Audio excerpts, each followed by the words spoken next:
gun in the air. Take it out right now. Carr across the middle finds RENFROW.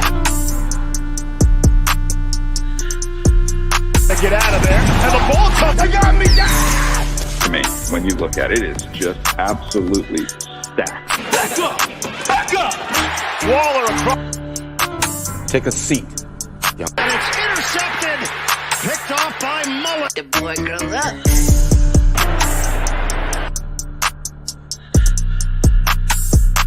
Snap good, hold good, and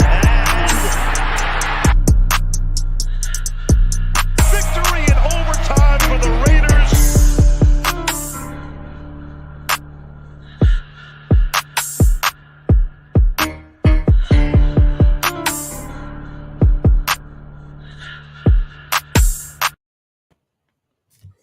Yo, what's cracking? It's your boy Dirty live in the basement, man.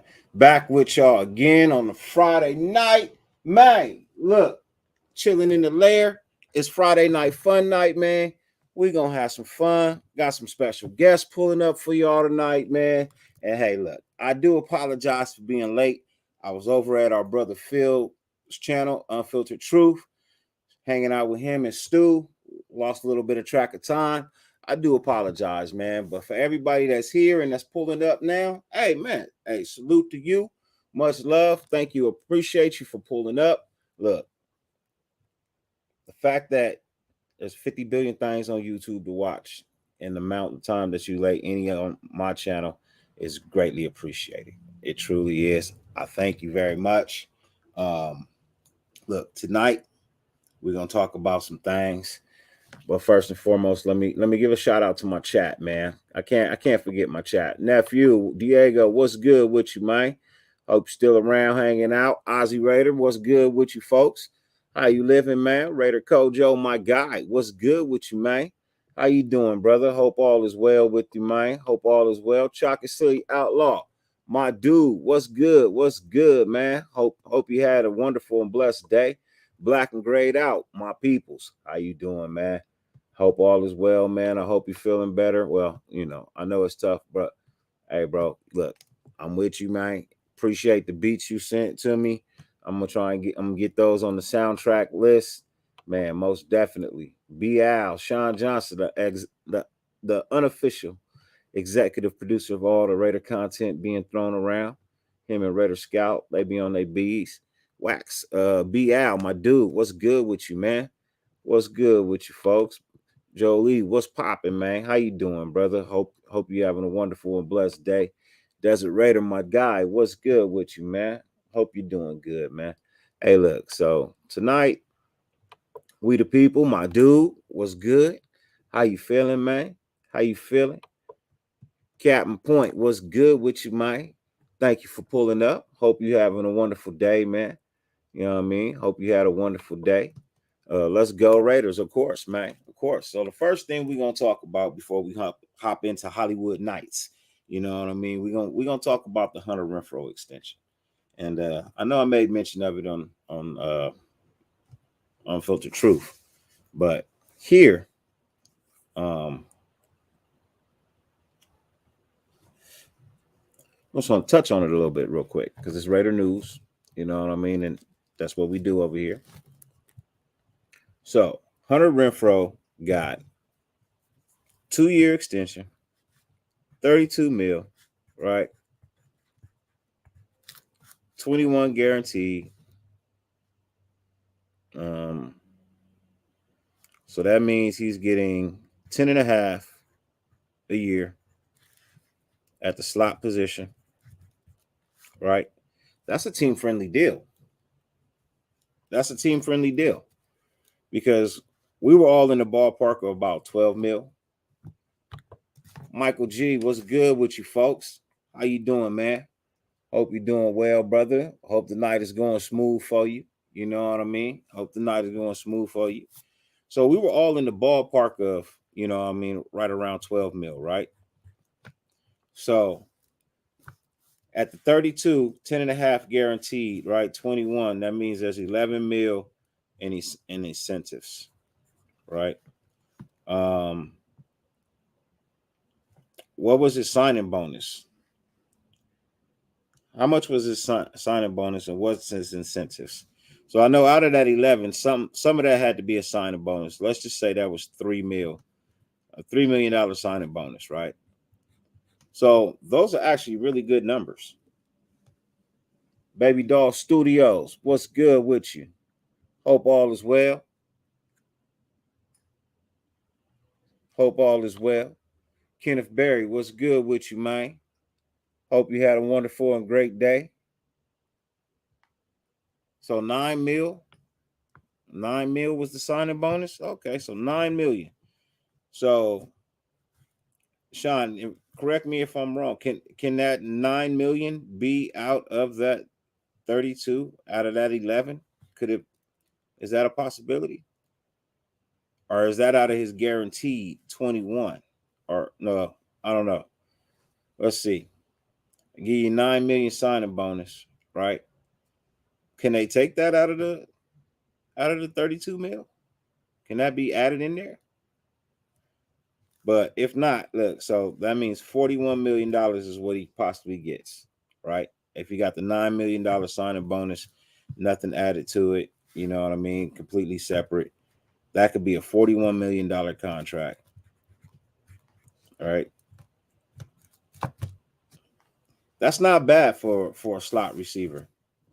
That's really not bad for a slot receiver. He's under the 12 mil mark is what we all thought he was going to get, around 12. So technically it's like 10 and a half. You know what I mean? Ladies and gentlemen, got a special guest pulling up right about now. If you're coming from Unfiltered Truth, then you know where I was just at. This is my brother that I truly enjoy having the pleasure of being able to call and just talk to, even though it's not may not always be football related. Had a wonderful time with this brother in Vegas. Look forward to hanging out with this brother at the fathers and kids camping retreat. You know what I mean? That we're hosting on July 15th through the 7th through the 18th, 15th, 16th, 17th, 15th, 16th, 17th. Friday, Saturday, Sunday. We're going out, have some fun, bring the kids. Ladies and gentlemen, my brother, the one, the only, a third of Unfiltered Truth. Ladies and gentlemen, Mr. Phil Robinson. What's up with you, Phil? What's going on, brother? How you doing? I'm good, man. How about you? Just get my best Martwan on. Yeah. You got your brown crackers? It's eating. Coming on, eating. Fresh out the gate. Man, I hear you. It's all right. It's all right. So let's see here. Sean got his contract. $32 million contract with the Raiders, including 21 guaranteed and an average annual contract, 2 years, $32 million average, 16 a year. Free agent 2020, UFA guaranteed at signing. Okay. Ladies and gentlemen, I got another special guest backstage. This is a Raider great in my eyes and in many eyes. Um, I haven't seen a safety of this man's caliber in a very long time. Play with such ferocity, so much force. This guy is one of the guys I really enjoyed because he used to bring the hat, bro. If nothing else, he was gonna lay his body into somebody and cause some inflicting pain, the way that the old school Raiders used to do. Ladies and gentlemen, I am so glad to call this man a friend. Ladies and gentlemen, Mr. Stuart Swaggart. What's up, Stu? Hey, thank you for the great introduction. Jesus, man, I don't know if I'm worthy of it, man. Holy smokes! Thank you for that. I appreciate it. Of course, brother. You know I got you, man. That's how I feel, man. We're I from told the you old. that We're from. before. We're from the old school. Yeah, I told you that before, man. Like I really, really enjoyed watching you play, bro. Like it's they because one, they can't play the game like that anymore. No, They they just can't. can't. They can't play the game like that anymore. You know what I mean? But you were like one of the last to actually be able to play the game in that era that I enjoyed watching in the silver and black. Like, so you know what? Actually, today I went, and what I'm going to do is I'm going to figure out. I got like a dry erase board. I'm going to get another camera, and I figured out how to screen share. And I want to start doing some football 101 stuff. I want to start breaking down some film, start watching some things, start drawing some plays up, common defenses, common things, just so people get a better understanding of what, cover 1 is, cover 2, 2-man, cover 3, zone, all that type of stuff. So I think I can have a camera and I could actually on my screen, like have it pointed down, like while I'm drawing up stuff or whatever. And I switched my subscription or whatever on StreamYard as the top one so that I can do multiple things or whatever. And I went on too, and I also unlocked on my computer so that I can screen share stuff like that. So I'm super excited because I've been wanting to do that. So you just made me think of that, Dirty. Speaking of, the difference of back then and the difference of now and just kind of moving forward, just so everyone kind of has a better understanding of who's really messing up and, who really is good and, a better understanding of football so we can all become better fans and a better Raider Nation. yeah. What was your favorite dime coverage unit? And what as far as what? As far as formation. On defense, like if we're in dime? Yeah, on defense. Yeah. I think I like to cover 2-man. 5 up front, corner, both corners matched up, the nickel, the dime manned up, the Mike linebacker, whether he's on the number 5 receiver, which could be the tight end or an H-back or a solo running back, and then you got 2 safeties over top.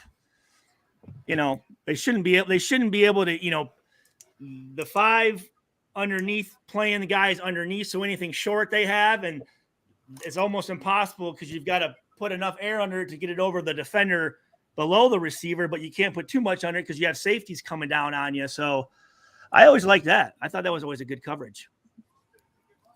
Because obviously you're in dime in a passing situation. Now, can they run it? Can they run, can they run a naked? Can they run a QB draw? Couldn't they do that type of stuff? Yeah, but again, you have a middle linebacker, a Mike linebacker right there, to basically squash up anything with 4 D linemen on their 5 offensive linemen. So it's a pretty good defense, I think. Or a blitz, really.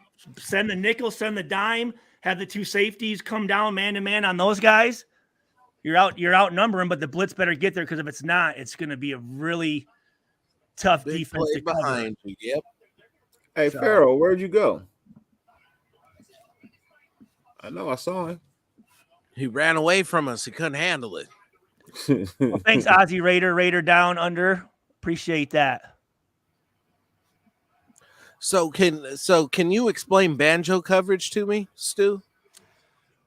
Well, banjo wasn't, at least for me, banjo wasn't a coverage.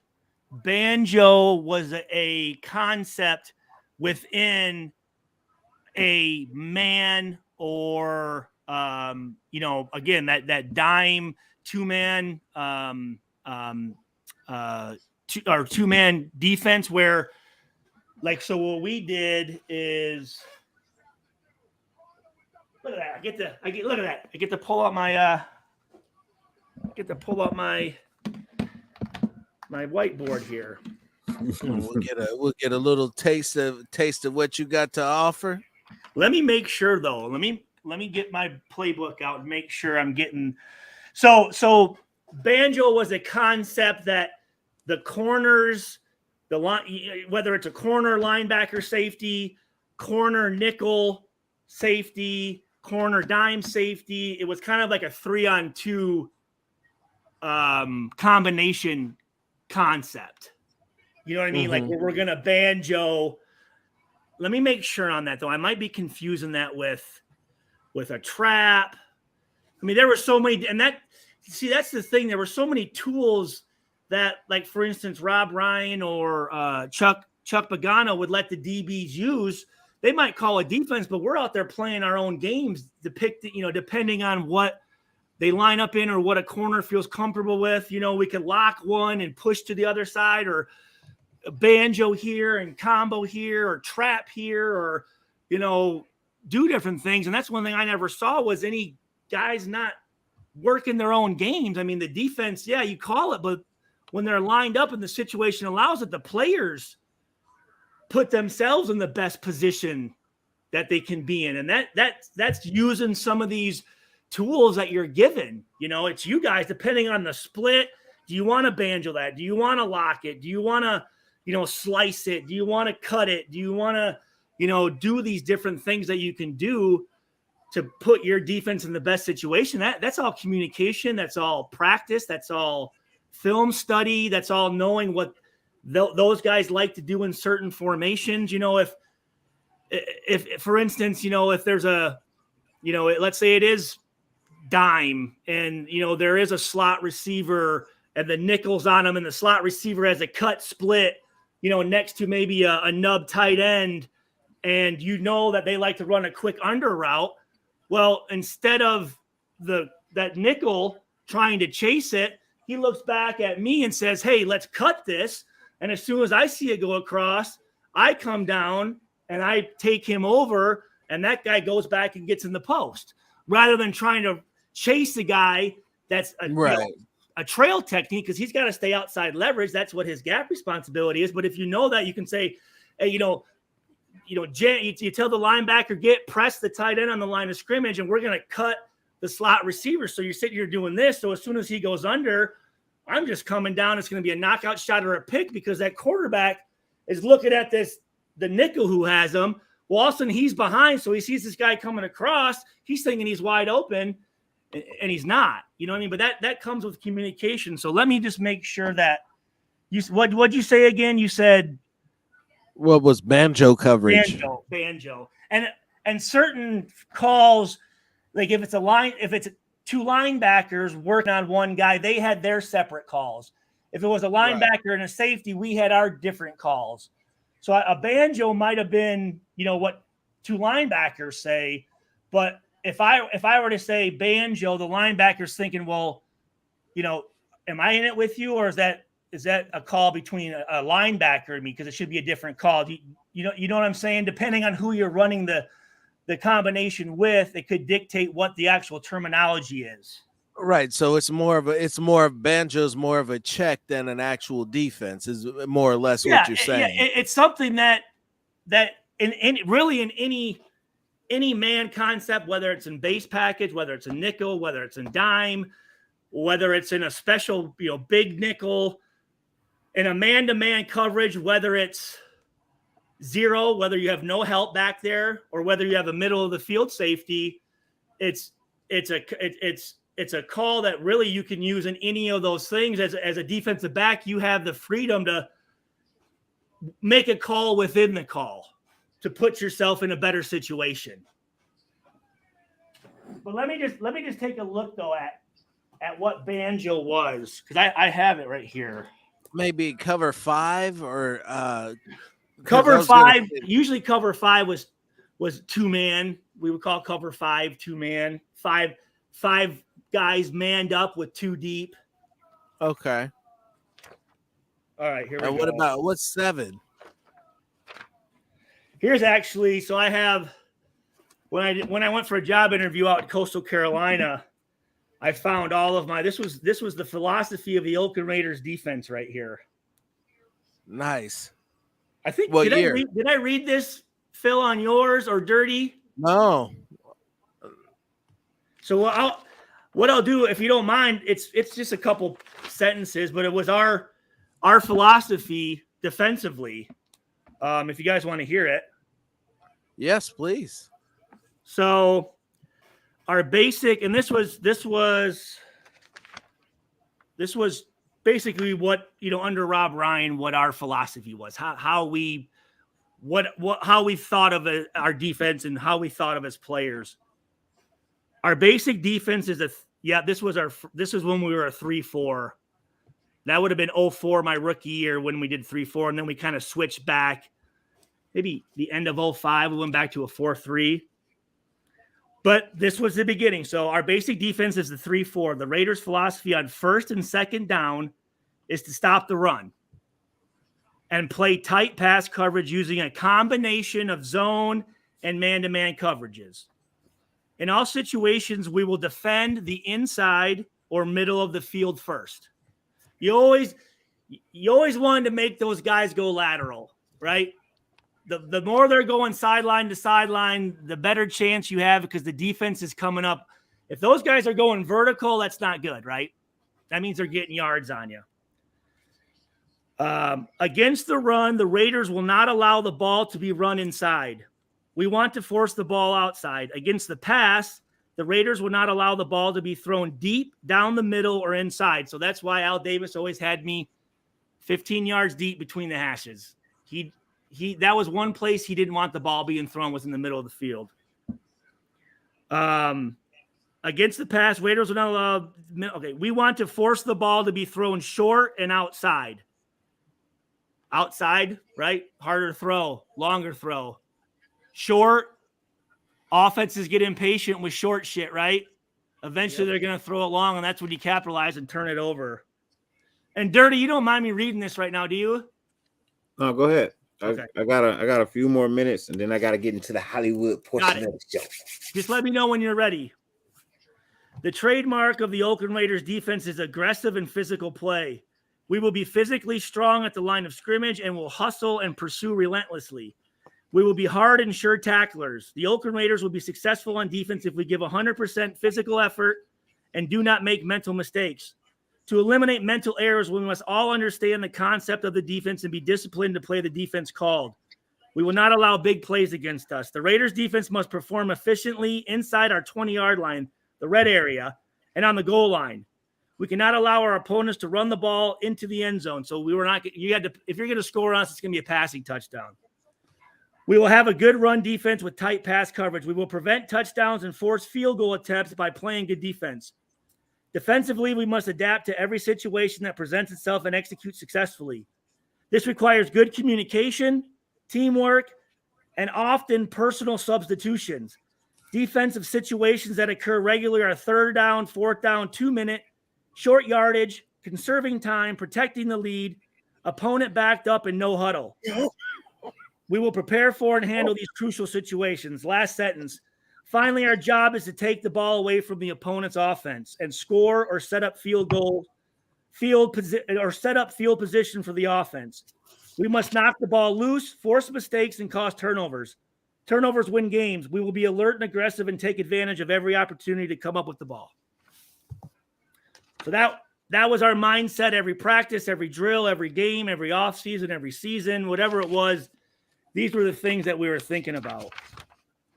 Okay. So then that's why your defense was near the top. It was nearly the best in the league, and at one point you were the best in the league. Guys, simply just running, just making sure all your guys run to the ball until the whistle's blown.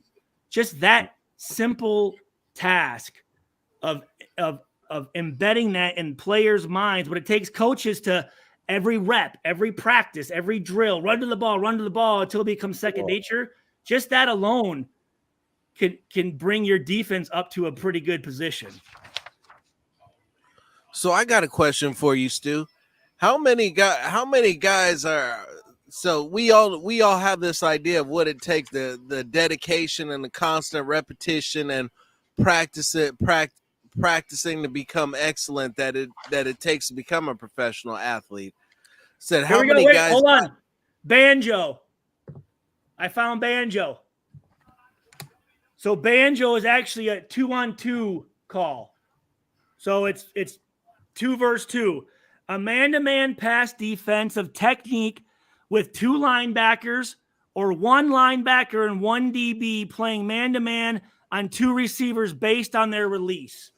So Banjo, a guy's pressed a guy's off. I'm taking the first inside. You're taking the second inside. I'm taking the first outside. You're taking the second outside. So we're talking, or I could say, you know what? The guy behind is going to take the first cut, and the guy on the ball will take the guy off the ball. But that's what it is. So it's not just saying, okay, you know, even like if the receiver's motion down, it's not just saying I have this guy and we'll just stay man to man. It's backing off and allowing them not to pick you, allowing them. And that's one thing that we teams I saw doing so bad on were these bunch routes where guys were trying to stay on their men instead of just trading off and zoning off and then picking up the guy after he releases and shows what route he's running. So again, it's a concept that you can use. Again, it's a defense within the defense. There you go. Bam. Banjo. Nice. Actually, I'm going to draw up a little. And again, just tell me when you're ready, Dirty. I'm going to draw up a banjo concept.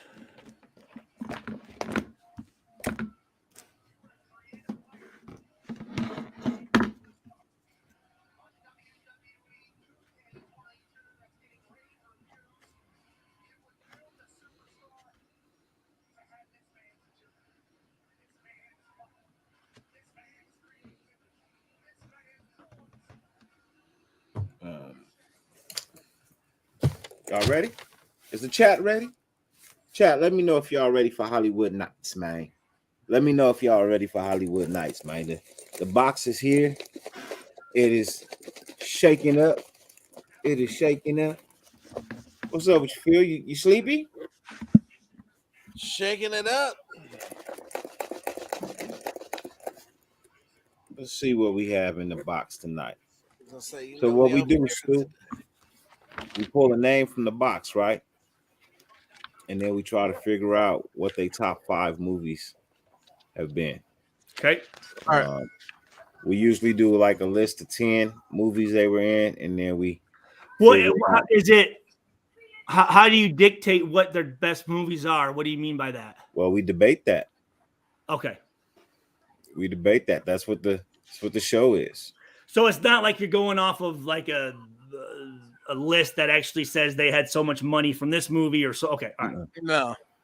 Based on your pure opinion of the movie. Because just because it was a box office hit doesn't mean you had to like it. Oh, absolutely not. You know, so the first name that we're going to pull out of the hat tonight. We're going to unroll the paper. Robert De Niro. The Godfather, Part 2.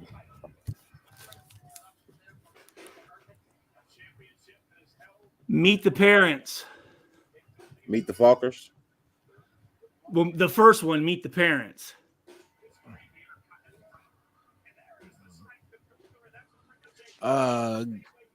Casino.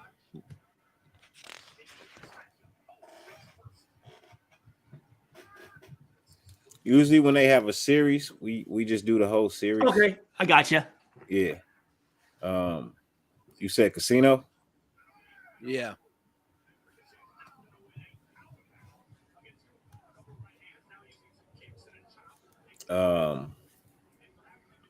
Ooh. See Bronx Tale. Bronx Tale. Jackie Brown was dope, but that's not one of his greatest hits.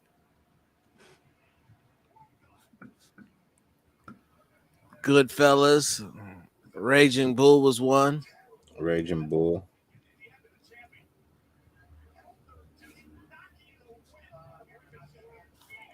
Goodfellas.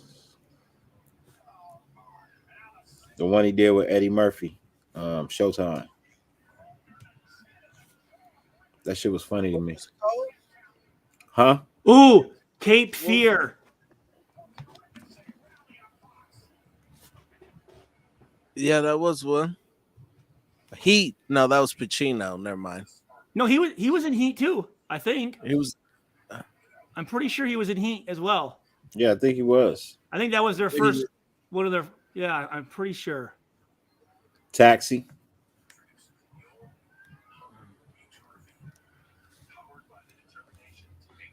Hey, analyze this with Billy Crystal. Yeah. Yeah, he was in Heat. He was in Heat.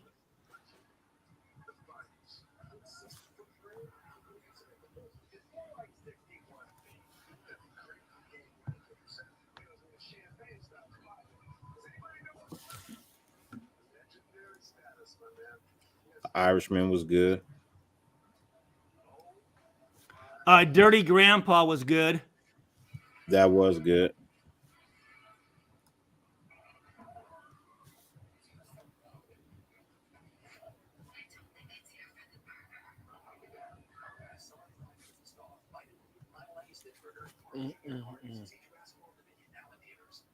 Untouchables. Untouchables was another one. So how many do you have so far? Because you got to have about 15. Ooh, The Fan. The Fan was pretty good. Yeah, Yeah, Wesley Wesley. Snipes. Yeah, it was.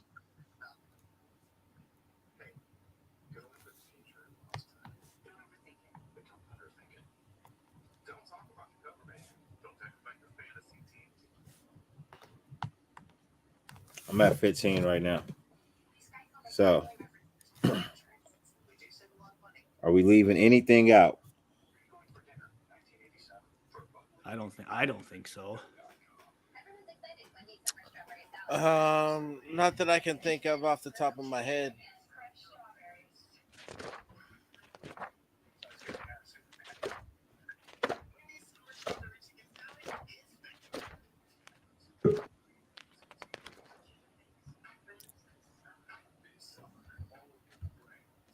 Kojo, what's up, man? What's up, Dirty? What's up? How you feeling? I'm good, man. What's up, Stu? I What's like up? the mustache, bro. Yeah, man. I'm growing a mustache. Well, not growing. This is about as much as I I was can gonna grow. say it's there. Shit. I don't have that physical feature. And you got I like a nice. You got the fresh haircut. It looks like. Yeah, I cut my hair. I try to do it at least once a month, but sometimes it goes on 2 months. Yeah, I need to get it. I missed my last two haircuts, and the girl who cuts my hair actually moved, so I got to find someone new, and I've been reluctant. What's going on, Phil?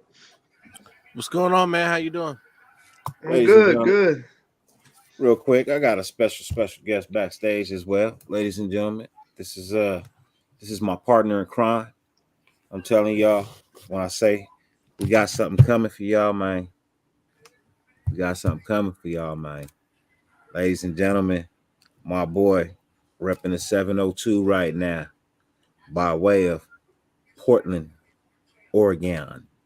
Ladies and gentlemen, the homie from the asylum, Lunatic Raider. What's up? What you loan? Lunatic. Deal. What's up, man? What's up, man? How's it going? How you feeling, brother? Man, I'm good. I'm good. You know, I had a little pass out, but you know what I mean? I looked up and said, oh shit, dirty on. You know what I mean? Shit. So I'm here. I'm here in the flesh, breathing. Sir. Yeah, we on Hollywood Nights, man. Right Oh, now, shit. the star up is Robert De Niro, right? Cool. So we got 16. We got 16 movies. Oh, you know what? I gotta throw Grudge match up there. You know what I mean? I gotta throw Grudge match up there. Him, you know what I mean, and Sylvester Stallone with Kevin Hart. Yeah. Yeah, that Yeah. was a good one. Hey, that shit Hey, I was got one. I don't know if you've guys seen this one or because not too many people talk about it, but Midnight Run. that was a good movie. Oh my god, that's one of my favorite. I know Deer Hunter. I haven't seen it, but I know Deer Hunter was a big movie for Deer him. Hunter is a little deep, man. Yeah. That's some deep stuff right there. I've never seen it. I don't. It's pretty heavy. All right, so we got 18 movies Right and we here. got to get 5 out of that. Damn, we gotta that's hard. narrow that down to the top 5. Wow. Lunatic, I just subscribed to your channel, brother. I appreciate it, man. You look like this dude named Stuart Swagger that used to play with the Raiders. That's me, man. Yeah. Oh shit. Nah, That's me. I know what's up with you, man. First time seeing you, man. It's Hey, nice, nice meeting you, brother. man, for real. Likewise. I know Phil. We ran in the field on the strip. I'm sorry. I need to subscribe, Lunatic. My bad. It's good. You're like the one I haven't subscribed to yet. Oh, it's like that, huh? Kojo's the undercover cop. It's good. It's good, man. I appreciate it. He got the 1970 porno stash right now. That's what my brother said. Not the Dirk Diggler. Undercover Not right the now. Dirk Diggler. No, I either get the porn star or I get the Super Trooper. Oh, Over there looking like a Mario brother without the hat. Yeah, looking like Wario. Luigi. No, Mario. Wario. Wario, huh? Wario. Hell yeah. Oh shit. So what do we do now? So All right. So we got to narrow down 18 to 5.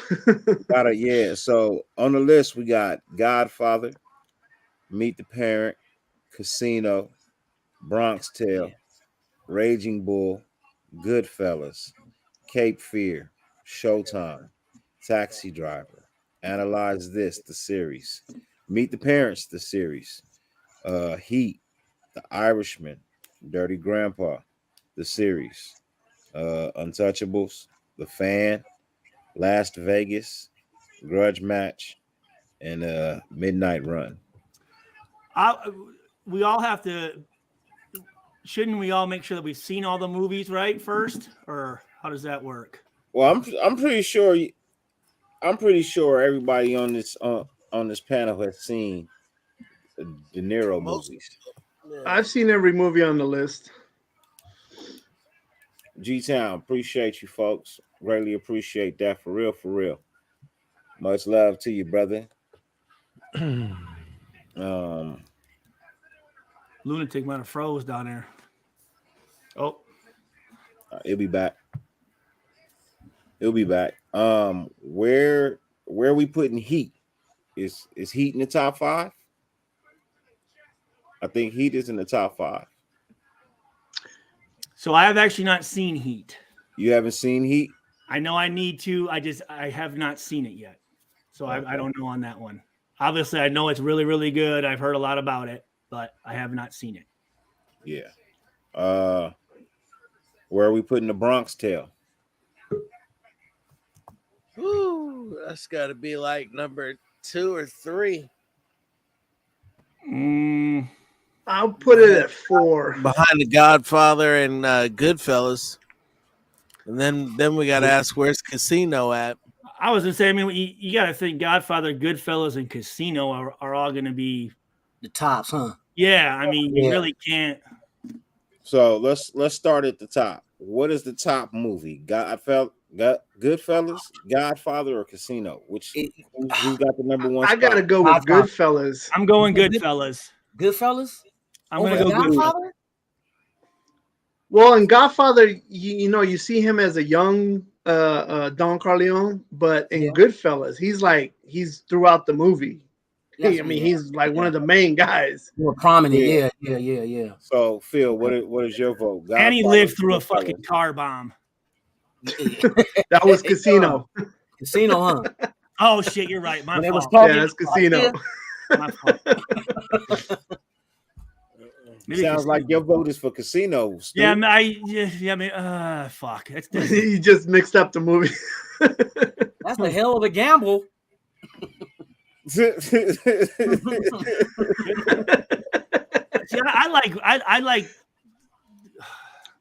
think I like Goodfellas as a movie better than Casino. I mean, some of the parts of Goodfellas is just fucking great, man. Yeah. Fucking Spider. What's your vote, Phil? You got Godfather or Goodfellas? I got Godfather, then Goodfellas. Okay, so that's 2 votes for Godfather at number 1, 2 for Goodfellas. I guess I'm the deciding vote. You're the. You're not gonna go Yeah, wrong. you're the with swing this shit. vote. Yeah, no shit, right? You mean it don't matter what it is. Man. I'm gonna have to go. I'm gonna have to go with the Godfather series, man. Okay. I'm sorry. Godfather 2. Okay. Yeah, that series, you know what I mean? That series within itself. Like I said, when they have a series of movies, the whole series comes into play.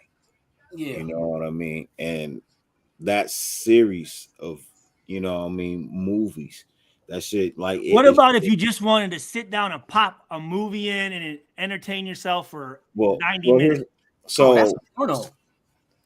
So here's the thing with me, because it's your first time. 90 minutes. So when I sit down, 90 minutes. No, when I sit down to watch movies, you know what I mean? I tend to watch movies in a row. You know what I mean? So if it's a series, I'll start at the beginning of the series and watch the whole series. Yeah. You know what I mean? So when I sit down to watch movies, if it's a series, I sit down and I watch the whole series from beginning to the end. You know what I mean? If it's like an actor, sometimes I'll go down the whole of just watching one single actor's movies. You know what I mean? Like I just finished like over the last couple of weeks, I've watched every Denzel movie. I've watched every Kevin Hart movie. I've watched every Ice Cube movie. I've watched every Will Smith movie. I've watched back to back. Damn. Dude, I can't do that. That's a lot of fucking hours of movies. My wife does that shit. So with when series. I can't do it. start watching, like, now I'm not gonna do it all in one day, but when I start watching, when I type it in, because I use Cody to watch these movies. I got you. You know what I mean? I do the same shit. I use Cody to watch these movies. So when I type it in, I search for the actor's name, and then his whole list of movies come up, and I literally go down the list and I make sure that it's checked off after I finish watching it. You know what I mean? So it's in my computer, and I just literally end up just going down the list. You know what I mean? So I just watched like all of The Rock. I've watched like everything that De Niro's put out. I've watched everything that Tom Hanks has put out. Like I've watched like everything, bro. Like a whole slew of actors, bro. Maybe over 30 actors. I've literally watched all of their movies in the last like month and a half since I started this show. Damn. That's a lot of watch hours, Dirty. Bro. It's all the people we've talked about too. I literally just went back and watched those movies over again. Like, okay, yeah. I see why we voted here. I see why we did this. It's going Ebert ass. So yeah, bro. Like I'm a movie fanatic, bro. Got my 5. I'm a movie fanatic, bro. So I mean, I know there's a section of Denzel where you can binge watch like 7 or 8 movies in a row from like 89 to 98, 99. Oh, shit, 10 years of that shit. Yeah, I know what you're talking about. There's another Equalizer coming too.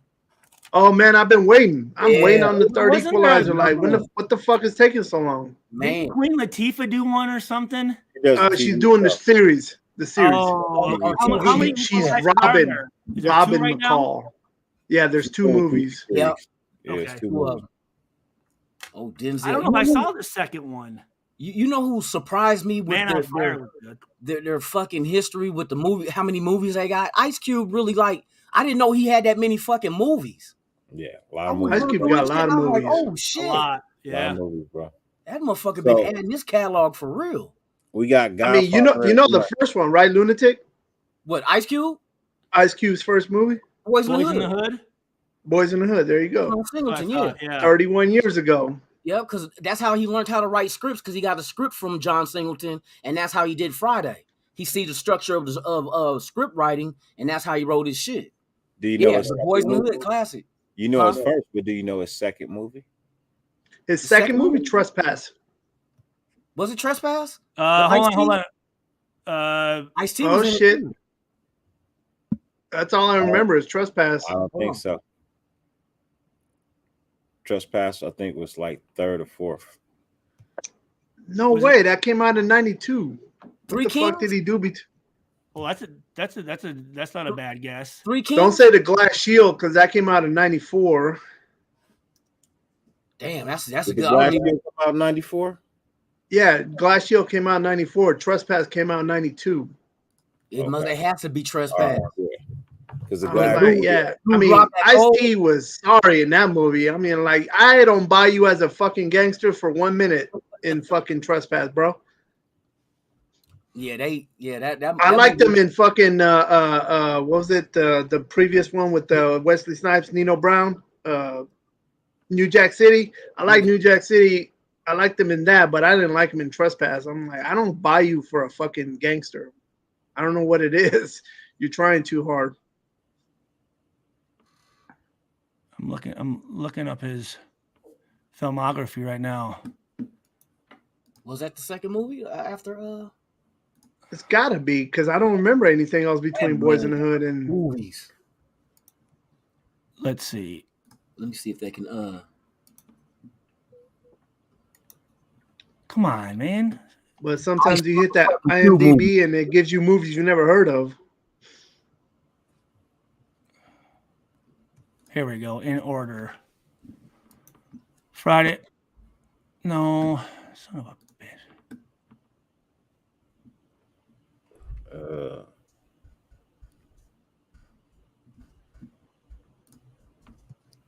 All right, here we go. So he was in movies before Boys in the Hood. Really?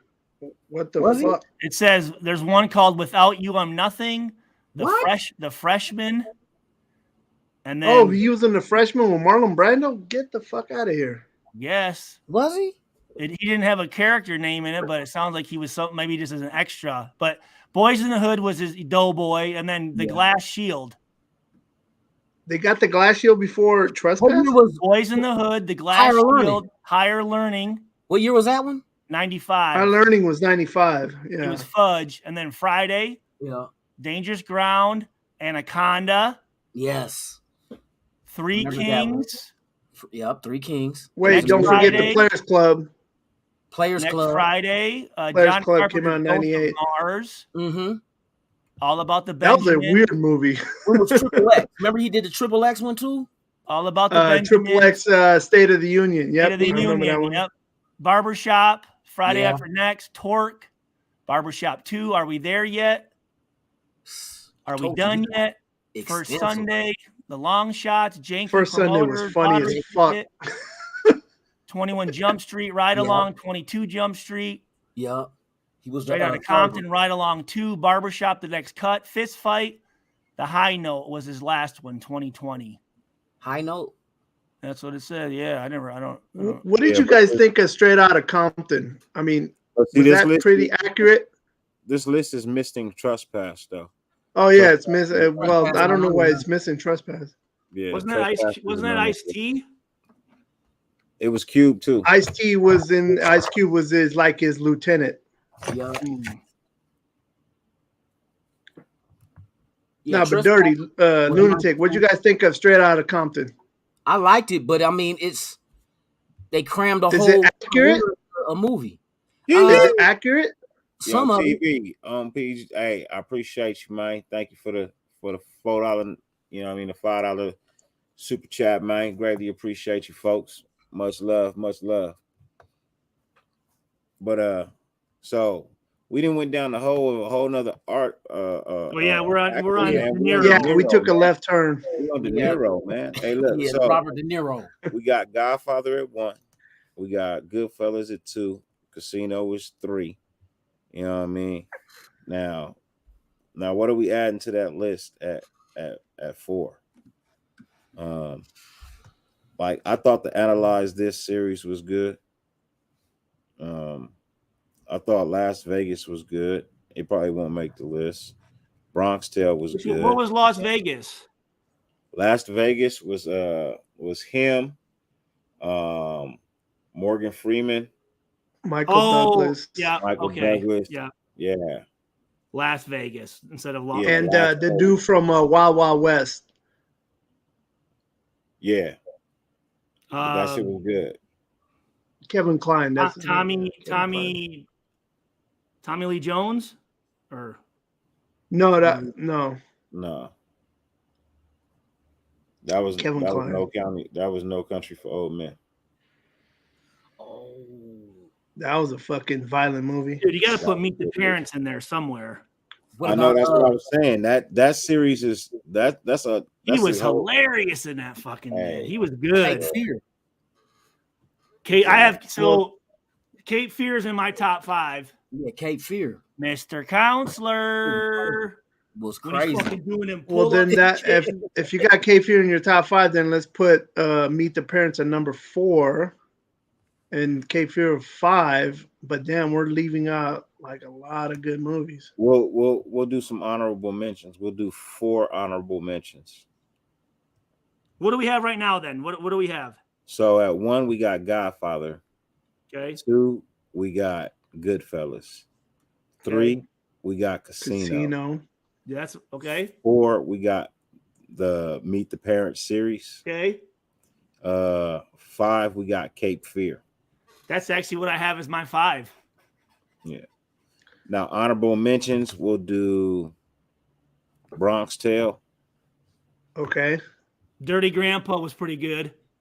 Yeah. We'll do Dirty Grandpa, honorable mentions. We'll do Last Vegas, honorable mentions. And Analyze This, honorable mention. Okay. I'm good with that. I'm straight. Yeah. Yeah. Analyze This was funny. Both of them were funny as fuck. You know, I don't know if I've ever seen them. You never seen them, Stu? I was never a big what's the other guy in that movie? Billy Crystal. Billy Crystal. I was Crystal, never a yeah. big Billy Billy Crystal Crystal. guy. I never thought he was funny. Yeah, we got Casino at 3, Ozzy. We got Casino at 3. What's So good? just Tom? to give you a quick rundown, Stu, on those Analyze This and Analyze That. Robert De Niro is a gangster. And that's a And he goes- psychiatrist, right? And yeah, he goes to see Billy Crystal because he's a psychiatrist and he's having emotional issues, like basically like a woman. Gotcha. And Billy Crystal tries to help him through that, but in the while he's trying to do that, he becomes the mob is like, nah, bro, we got to take this motherfucker out. But Because he knows too Robert much. De Niro's like, nah, you ain't Oh. fucking with him, you ain't touching him. Yeah. Bronx Tale too. Mary Shelby. Oh, Bronx Tale is fucking awesome. Logino. Heat was See. dope. Heat. Y'all ready for the next actor? Or Let's do it. Let's go. Let's Let's see, go. man. Let's What go. we got coming up out the box, He man. did do Jackie Brown, huh? Yeah. Yeah, he was in Jackie Brown. Okay. What do we got coming up out of the box, man? Oh shit! We have no other than Selma Hayek. Oh, Ooh, Selma Hayek. Desperado comes right off the. Desperado. Yeah, Freaking, Desperado, definitely. what's At the Grown movie? Ups, Grown Ups. Grown Ups Oh hell yeah! or the Grown Up series because there's 2 of them. yeah.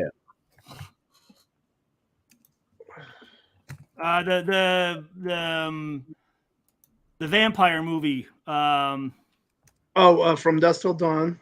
Dusk Till So Dawn. we'll You do know? Yeah. the series because there's 3 of those. Yeah. Because that's part of Yeah. Desperado. I mean, fuck, did you guys see the one where she's stuck in this hotel room and she got to kill all these motherfuckers just to get the hell out of there? I don't remember the name of it. Oh, Once Upon a Time in Mexico. Yes. well, so the you series. can include this, the series, yeah. Oh, All okay. right, so- Gotcha. Okay. Wild Wild West. Wild Wild West. Yeah. She just doesn't age either, man. Mm-mm. She was ruthless in Savages. Fucking stone cold. Puss in Boots. Put Hell the yeah, Root that's series. Perfect definition.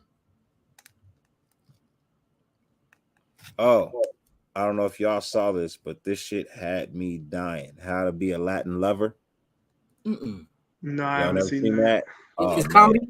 Comedy. Oh, fucking hilarious. All right. Here comes the boom. Here Comes the Boom. Yes. Oh yeah, with fucking dude from King of Queens. I love Yeah. him. The Hitman's Bodyguard. Yep. Oh, Hitman's that shit was Bodyguard. funny as fuck. Oh, The the Hitman's series. Bodyguard's wife. Yeah. Yeah. Hitman's Bodyguard, the series. I never got to see the last one. She was in the House of Gucci. You seen that? Yeah, I seen. I haven't seen them the all. House of Gucci yet. I haven't seen that one yet either.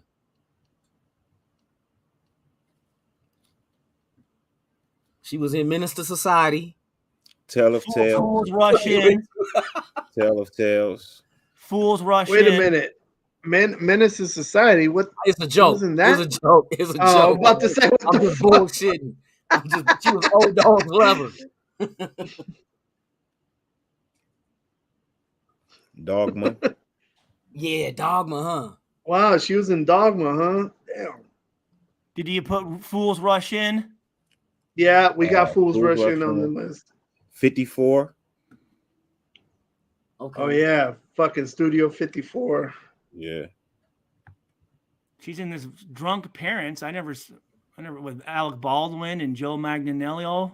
Never seen it. 2019. Huh. Fucking Savages. The Oliver Stone movie. Yeah, Savages? I said Savages. Yeah, she was pretty Okay. fucking stone cold Yeah. in that one. Nigga was that fled. the one you was talking about, huh? Fled. Yeah. He was dope and fled. Okay. I mean, I was thinking about Fled, but I don't know if you can really put her on the list for that one. That's more about Lawrence Fishburne. Yeah, but the she other had a dude. main role though. Okay. Remember I mean- when they met her, she stayed with them throughout the whole movie. Yeah, you're right. Yeah. You know what I mean? They stayed in her house. She ended And up she with helped Lawrence them. Fishburne at the end. She cut the fucking cuffs off, and Yeah. okay, I got you. She gave Lawrence a little bit of nookie. You know what I mean? Yeah, bro. She part of that movie, bro. She part of that movie. Yeah, a little nookie. Okay, all right, we'll go with that. Yeah, Selma nookie. It hit different. hey, bro. Oh shit. Let's see. What the fuck is that? The movie Road Not called? Taken. Y'all seen that? The Road Not Taken. I don't think I've seen that one. No, I haven't seen that one. 2020. I haven't seen it either. The Road Lonely Not- Hearts.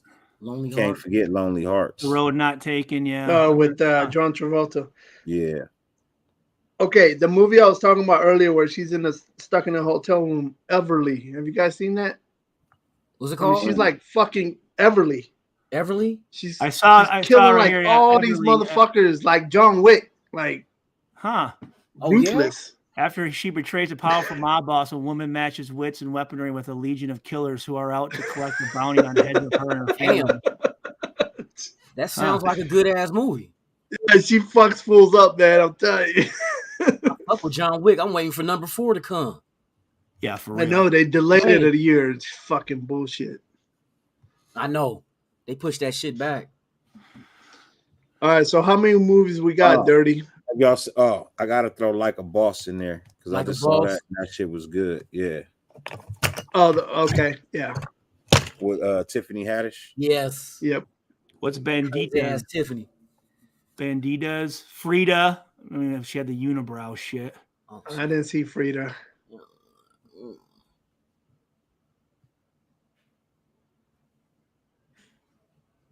Banditas might be. I've never seen it, but All right, so for me personally, I mean, if I'm thinking, you know what I mean, because what we have is the Desperado series, Okay. Grown Up series. We got Wild Wild West, Savage. We got the Puss in Boots series. Here Comes the Boom. what's all in the Dust Till Dawn series? What's all in that? So, Dust Till Dawn, Desperado, Once Upon a Time in Mexico. That'd be my number one. The Dust Till Dawn. That whole I like that movie. all those movies, man. Those Yeah. are pretty dope. Yeah, I like was that shit. thinking that series for me is probably like right there at number one for That was me. a good ass. Them Yo, motherfuckers All got those caught movies were up. good. They got caught up. Hey, And Danny Trejo, what, that's his name, huh? The one actor dude. Danny Terrio. Yeah, he was in that shit. The motherfuckers went up in that bar. Oh my god, That motherfucker got a good agent. He's in that was a good everything. ass movie. Man. So we got the Hitman Bodyguard series, Okay. Tale of Tales, Dogma, Fools Rush In, Studio 54, Fled, Lonely Hearts, How to Be a Latin Lover, and Like a Boss. So for me, like if I'm going number 2, the second movie I think should probably be on that list. It's probably either like Studio 54 or the Grown Up series. I don't know. I didn't see it, but I pulled up images of this Banditas with her and Penelope Cruz, and it looks like something that we will probably want to take a look at. I would put Studio 54. That's my opinion. Yeah. Number 2. Yeah, Studio 54. That's another one of them deep movies. About that old club back in the day, huh? Yeah, the old club Yeah. in New York. Yeah. Yeah. Yeah, Studio 54 for me, like that was a fabulous movie, man.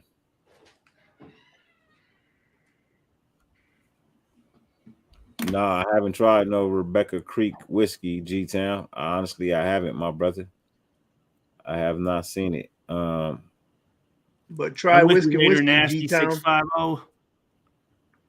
So I'm what we got? We got Studio 54. I got Studio 54 So we got Studio 54 in the at 2. what do we have at 1? We have We got Desperado series at 1. Desperado. Okay, Desperado at 1. Okay. Yep. We got Studio 54 at 2. Yeah. Counselor. What about Grown Ups? I thought those movies were fucking terrible. Did you? They were not funny to me at all. Really? Good, No. man. Wow. And I love all those actors that were in it too, and I just didn't find any of it funny. I thought that shit was hilarious. Yeah, The first one was had me fucking rolling. Maybe I heard everyone saying that, then when I watched it, I was expecting a lot more. I mean, it's like jokes and stuff, but it's not like like just an felt Eddie like it was them Murphy just comedy. sitting there If that's what doing you're little side expecting. shots at each other the whole time, like little one-liners, and I'm like, this isn't funny at all. But I mean, fuck. Nothing against anyone who thought it was funny. Yeah, I think Grown Ups, you can put Grown Ups at 3, unless anybody got something different. What about Once Upon a Time in Mexico? I think that's part of the Desperado series. Desperado. Oh, you did say Desperado, huh? So Yeah, we that's got the that whole at number series. 1. Yeah. So that whole series takes number 1. Grouping the whole thing together. Yeah. Yeah. How many movies are in that series with her in it? 3? 3. Yeah, 3. that's the thing. I'd put all those as my top 3, and then You see what I'm saying? And then there'd be I no wouldn't give a room fuck for about nothing nothing else. else. That's why I always put the series together, especially because you're looking at a full body of work. You know what I mean? Each one of them tie into each other because it's a series, right? So, But wait a minute, Derek, can you refresh my memory? So you got Desperado, you got Once Upon a Time Mexico. What's the third one? From Dusk Till Dawn. From Dusk Till Dawn. Oh, that tied. Oh, okay, I didn't know that tied into the series. I didn't know it did either. I believe it does. Yeah, because Danny Trejo's and Yeah, because it was the same director. It was Robert Rodriguez. It was Robert Rodriguez, and I'll tell you who the cast was right now. So you got Quentin Tarantino. Which was he was in Desperado, and Danny Trejo was in Desperado. Okay, I got you. Johnny Depp. Yeah, I got you. Johnny Depp. Yeah. No, Johnny Depp was in Once Upon a Time in Mexico. Yeah. Yeah. So Yeah, George his role, Clooney was sorry. in this one. George Clooney. Right. Yeah. Damn. Yeah. Okay. I got The you. dude from Cheech and Chong. Yeah. Oh, that dude is funny, Cheech man. Marin. Yeah. Cheech Marin. The little bartender or whatever the fuck. Yeah, Cheech Yeah. He's Marin. a bartender. Yep. Fred Williamson was in it. The titty twister. That How many is the different fucking actors? coolest How many name I've different ever heard for a actors do you fucking have in strip your club. hat? Huh? Dirty. Huh? How many different actors do you have in your hat? Oh, I got a lot. I got a lot. There's a lot in here. Trust that. I got a whole lot in here. So, She's All right, never so we got actually the had her own Desperado movie, series though, at huh? 1, Studio 54 2, Grown Ups 3, and what do we have at 4? we don't have a 4 yet. Oh, we don't have a 4 yet. Okay. I like Fled. Yeah, Fled was good. Fled was good because that was her, Baldwin, and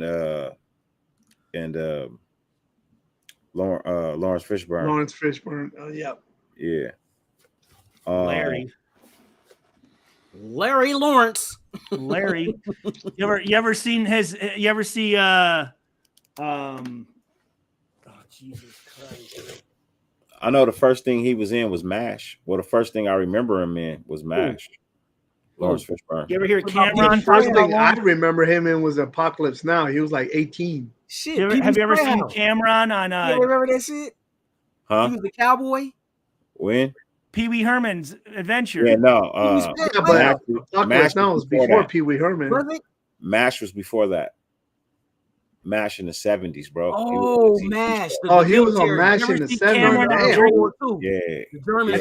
Have you seen Cameron on Drinking Champs talk about meeting Lawrence Fishburne in the airport? Who met who? You? No, Cameron on Drinking Champs when he's talking about Lawrence Fishburne and one of his buddies is calling him Larry because that was his real name. Dude, it's really, really good. You get a chance, check it out, man. It's pretty fucking awesome. Yes. Furious Styles. See, Selma Hayek. Mm-hmm.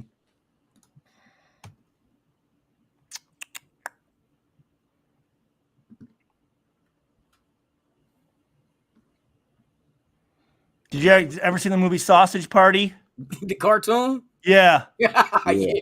Oh man, that shit was fucking hilarious. Man, for real. She was in that. She was good in that. Man. Let's see. How tall is she? Oh, that's a good question.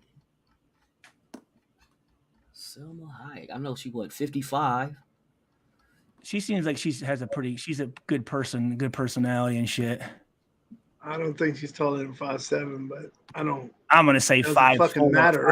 5'3". She's 5'2". She's 5'2"? 5'2". 5'2". Yep. But all right, so the first thing he was in was in 1972. If you give a dance, you gotta pay the band. Was a TV movie. He was young as fuck. God damn. He was in Cornbread, Earl, and Me. Oh, I forgot about that. Cornbread, Earl, and Me. Yeah. Yeah, 1975. Wow. What is Cornbread Earl? Then basketball. It's a movie in the 70s too. Then he did 15 episodes of One Life to Live from 1974. Yeah, from 1974 to 1976. Then he was in Fast Break in 1979. He was a street kid. He was in Apocalypse Now in 79. Damn. The 6 O'Clock Follies in 1980. Bro, he was in Death Wish 2 in 82. Oh, was he? Charles Bronson? Willie and Phil in 1980. A Rumor of War in 1980. Trapper John M.D. TV series. I remember that show. 1981. What the fuck? He was in He was on MASH in 1982. Okay. Death Wish 2 in He 82. said that, yup. Strike Force, the TV show in 82. Grandmaster Melly Mel, White Lines Don't Do It music What? video. He was in Damn. Oh, it was White Lines. Yeah. Oh my God. He was in American Playhouse in 1983. Humble I love Fish, that song. Rumble Fish in 83. Oh shit. With Mickey Rourke. Yeah. The Cotton Club in Yes. 84. Oh shit, he Yeah. was in the Cotton Club. God dang. He was in The Color Purple in 85. Damn. He was in Quicksilver in 86. That He was on the motherfucker got a catalog. Gardens of Stone in 87. He was on an episode of Hill Street Blues in 86. Oh, you fucking serious? The cop show? Yeah. What? Hey, he was on a Band of the Hand. Band of the Hand, yeah. He did an episode of Miami Vice in 86. I remember that one. He did an episode of Spencer for Hire in 87. Spencer for Hire. I didn't know that I one. remember that shit. He was in A Nightmare on Elm Street 3, Dream Damn. Warriors. Yeah, I remember Dream Warriors. Yep, he was a professor Yeah, he was in Gardens of Stone of Stone. in 87. Yep. Cherry 2000 in 87. He was in School Days in 88. I know that. I remember that shit. And then Red Heat. Red Heat in 88. Christmas at Pee Wee's Playhouse, the TV movie in 88. Yep. Okay, that was 88. God dang. The Equalizer, the TV series in 89. He was in Schoolie D's King of New York music video in 1990. Remember Schoolie D? Looking at my Gucci, it's about that time. I think this might be the movie that really like set him off. King in New York. King of New York. Yes, bro. I got Oh that. my God, I love this role in King of New York. Real. When he goes and gets the chicken, he gets the chicken meal, and then Yeah. that motherfucker talking about 57 something. He's like, "Yeah, fuck you very much," and he walks out the fucking store. But he was in Cadence with Charlie Cadence Sheen. with Charlie Sheen. Yep. The Civil War TV movie. Hey, he Pee-wee's was Playhouse, on Pee Wee's House from 86 to 91 as 18 Yep. episodes as Yep. the cowboy. Yep. Cowboy Hey, Carol. Pee-wee. Hey, Pee-wee, what's going on today, Pee-wee? Hi, Pee-wee. He was in Class Action Oh, with Gene Hackman. Yep. with Gene Hackman. Of course, he did Boys in the Hood in 91. American Experience TV series documentary in 91. Morpheus. And then Deep Cover Deep 92. Cover. Cover. Yeah. Yeah. Deep Cover. Hey, that was another one that. Where you from? Yeah. Oakland? No, you ain't from Oakland. I know Oakland. I know Oakland. You from back Oakland. east. Yeah.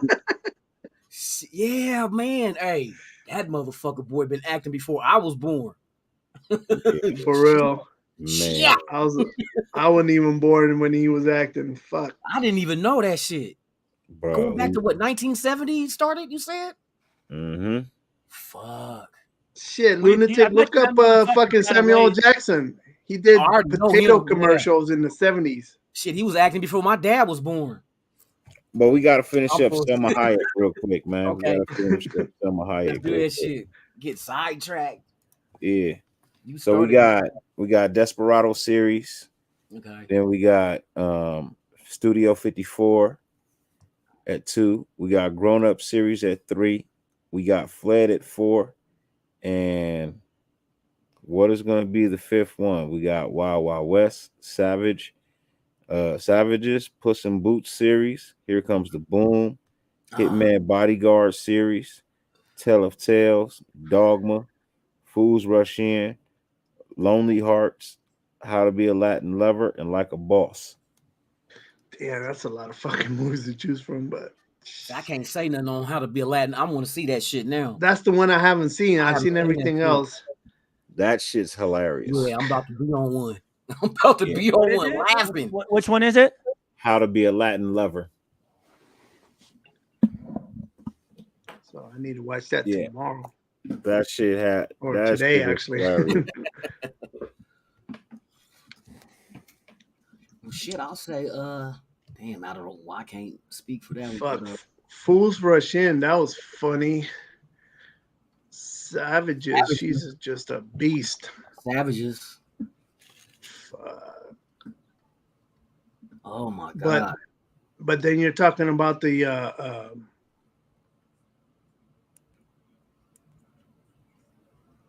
Wild Wild West. Yeah, that was a big budget film too. I don't think it was as bad as people said, man. I don't care. I like the movie. I know it didn't Yeah. fucking do as well at the box office, but I like the movie.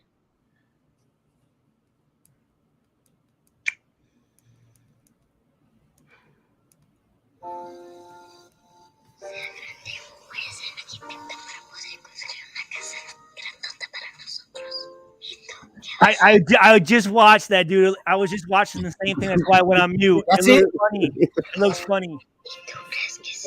It looks Oh good. shit. I don't know. Yeah. I'm gonna go with Savages. I'm about to go get a drink. Savages. Savages is not a bad choice. It's not a bad choice. Like, man, that's a tough one, man. Yeah, I know.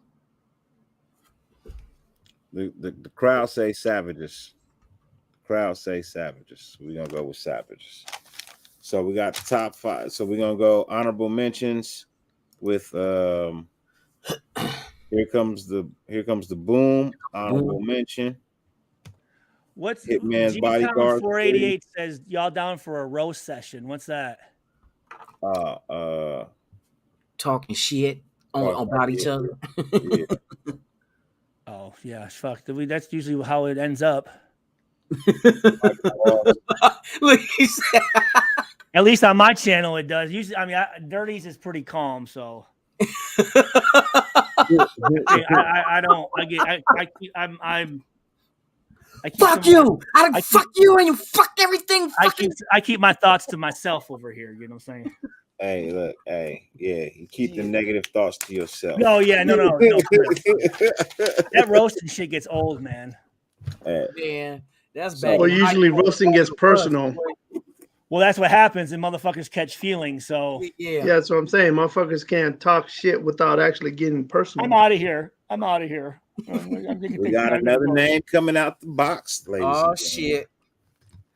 All right, what do we have here? Let's see. As we unroll the paper, Vivica Fox. Oh my god! I was just gonna say, please, not another girl. Hey, look, we'll throw that one back in there. We'll pick something else. We'll pull something else. Let's You see gonna what pull we another got girl? here. What? Just here. The front door will be open. Just come downstairs.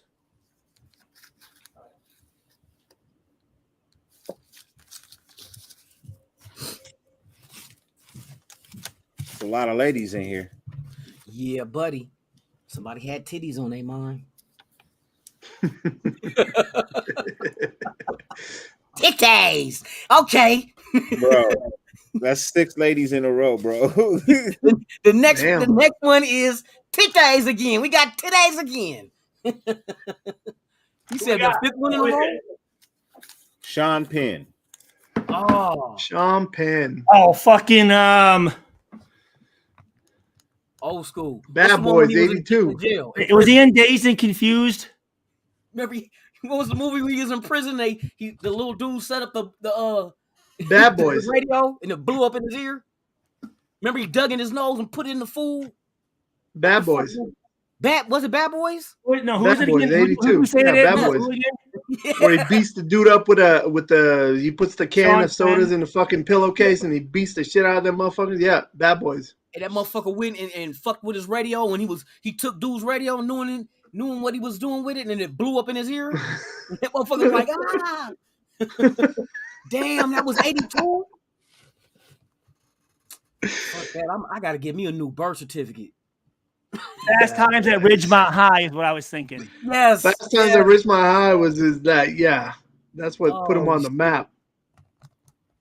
Sean motherfucker. Oh, Colors. Colors definitely has to be in the top 5.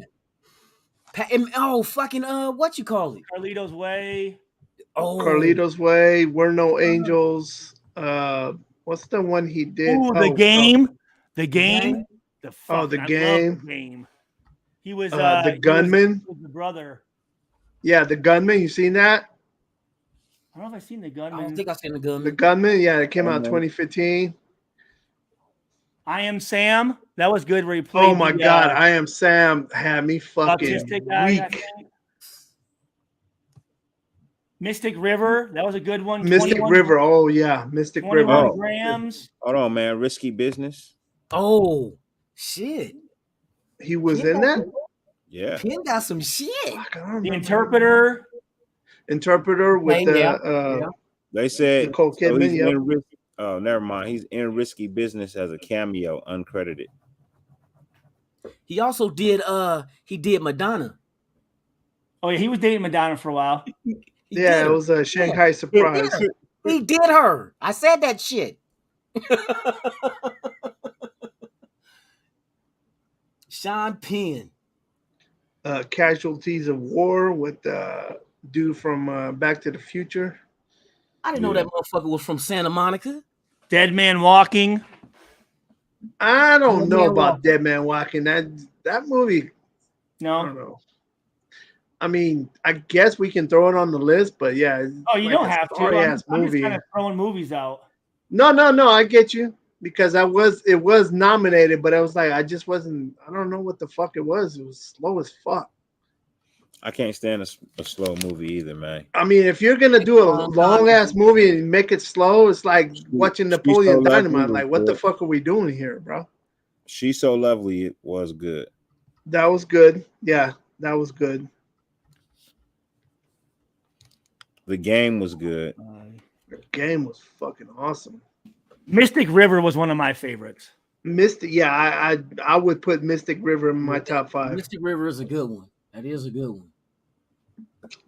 Well, not only is the storyline good, but it's the line of actors. I mean, you don't only have fucking Sean And it Penn. was You a, got a bunch of it motherfuckers. was a good like put together movie. You got Lawrence Fishburne. You got Kevin Bacon. You got the dude from Top Gun, the Thin Red backseater. Line. The Thin Red Line was a good one. Yes. You like the Thin Red Line, Dirty? I mean, that did, shit was bro. slow as fuck too. But it was something. It was something about that movie. Like I knew it. Like everybody got confused about it being like a war movie to where you're just watching a whole lot of fighting. I already understood from having to read the story in high school, you know what I mean, what the Thin Red Line was going to be. It was, you know what I mean, it wasn't about in actuality the war, but it was about the person who was in the war. You know Okay, what I mean? I got you. The Thin Red Line. I never seen that. Yeah. So that It came out in '98, Stu. It's got a bunch of actors. It's a different movie, man. That's a true story. Yeah. So I mean, Well, both war movies that came out in '98 were true stories. Fucking Saving Private Ryan and the Thin Red Line. Shit, Both dude. true stories. Sean Penn, Adrian Brody, Ben Chaplin, George Clooney, John It's got a Cusack, bunch Woody of actors. Harrelson, Nick Yeah. Nolte, John Travolta. Damn. Yeah. Yeah, a The bunch Thin of Red actors. Line, the Thin Red Line was a dope ass movie. Fucking cast. Yeah. Oh shit. Okay, so it is a dope ass movie, I guess, but the first hour and a half is just slow as shit. Yeah, but it's a 3-hour movie, man. Throw it out. I got you. Fuck that shit. Yeah, fuck that. I'm already out. Fuck this. No, it's really 2 You hours. gotta catch me, man. Fuck That that. I movie got is shit 2 to do. hours and 50 minutes. That movie is really Damn. like 2 hours and 50 minutes. It's I'm not a 3 big hours. war movie guy either, though. But also, you know what I mean, when you go to a movie, you know, a movie like that is a great date night movie. You know for a fact you got at least 3 hours. You got at least 3 hours. Motherfucker. Skeet, goddamn. In the movie theater? Pee Wee Herman did it by himself though, but he did it. If you go to the It drive-in, cost you a fortune with fucking snacks and popcorn If you and go to the fucking drive-in, you go to the drive-in, Stu. The drive-in. drive-in. Shit, where are you gonna find a drive-in nowadays? Oh, Shit, they have them I here. still have a They have drive-in them in Sacramento. On the outside of the house. We still have them over here. They still got some though. I would not trust a fucking Hey, drive-in. California still loves their drive-ins. Yeah. Why not? What's wrong with a You're a drive-in? sitting duck, The one dude. in San Jose. For what? The one in San Jose. Someone A come up sitting and just duck for take your what? shit. To take your shit, you're in your shit. Give me your Raisin Damn. Bits. Give me your fucking. How they gonna take it if you Oh, in it? Lunatic. I know the one you're talking about in San give me your Jose. Sour Patch. I've been to Yeah. that one. I remember that shit. I remember that shit. Lock your doors. And then like the one in Oakland, they don't You have even to have the windows down though, don't that's you? a squad meet now. That's Put the the microphone. No, Stu. They changed it. You listen on your radio In your car. Yeah. You don't in put your that car. You speaker don't on have your to put window that no stupid more. thing on Don't your put that window thing anymore. Hey, Stu, the only Fuck that. The motherfucker whole that got reason that I'm going big to the little. movie is from the sound, man. So look, I don't want I'm to gonna hear tell it on you. my fucking I'm gonna tell car you a speaker. drive-in. I'm gonna tell you the drive-in experience for fuck outta my here with house, that. right? So here's what happens when we go to the drive-in, Stu, right? So like if my boy and his family gonna go to the drive-in, he calls me. He's like, "Hey, look, man, we getting ready to go to the drive-in." Okay, cool. I call another homie. He calls somebody else. All of a sudden, it's 20 of us there. You better have a Carload, truck. You better have a truck right? and lay it down in the back of that motherfucker. with Yeah, blankets over 'em.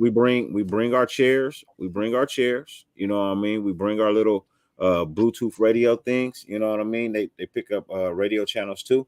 You know what I mean? But the big ones, you bring those. You know what I mean? We put some sleeping bags in the back of the trucks for the kids. Yeah. You know what I mean? We get some Mexican food or some barbecue or whatever. We bring it in with us. You know what I mean? They don't check anything. You bring your own food, own drinks. You know what I mean? And then you go ahead and you watch 3 movies for the price of 1. There you See, go. you know what's cool now is you can get those blow up screens and a projector like for $100, and like you can have it like in your backyard and shit. I'd do that. That'd be pretty cool. Yeah, the dolls are cheaper. Hey guys, I'm gonna have to go. I wanna. This is one of my closest friends here, Pat Johnson. Today's his birthday. Happy birthday! Hey, happy birthday! Happy birthday, Pat. Pat played safety for Purdue, Okay. 89 to 93. Pat, right? And then played for the Dolphins and Packers. And we've kind of, he lives here in town, and we've kind of known about each other, but we became really close about the last 7 months. And our like everything you said dirty about my game, he played the exact same way. So but I just want to introduce him. I'm gonna bounce out now. Thanks, guys. I appreciate it, man. Thanks for and Vala. What is this? Vala podcast. What's wrong with my mic, dude? What do you mean? Valley podcast. Don't worry about my mic, motherfucker. No, hey, how long are you guys gonna be on? Not sure, brother. All right, man. Hey, I love it. I want to check you out next Friday too, man. This is fun. Hey, you still coming out this way? Me? Yeah. Yeah. When? In early September for the event. Call me. Yep, I will. All right, guys. All right. Hey, man, love you, Raider Nation. Nice Love to you meet too, you, brother. Lunatic. You too. Jojo, be careful around the school grounds and fucking elementary kids with that fucking mustache. Oh, this fucking guy. Be safe, bro. Oh man, he said he was a retired crossing guard. He called Damn, you. I'm a fucking pedophile. Shit. He'd be like, "Come on, cross the street." He said a crossing guard. Oh man. Yeah, I think I'm gonna save this mustache off. It's not working out. Give me 1 second. I'll be right back. Fuck. Oh shit! Hey, so where you at, Lunatic? What state? I'm in Las Vegas now. Oh, you're in Las Vegas. Shit, Yeah. I'm trying to move there by next year. In fact, a year from now, I'm trying to move. I've been talking about moving for about 5 years, but damn it, Yeah. I had some hiccups. But I'm like, me and my wife were like, no, we're moving the fuck up out of California. Where you at? I'm in Sacramento. Oh, Sac. but Okay, my son is I out. want Vegas like yesterday, bro. Okay. Yep. I'm it'll be 3 years in August that I've been out here. I moved from Well, that's Oakland. cool. At San least I know Leandro when I area. moved to Vegas, I know you. I know Thor.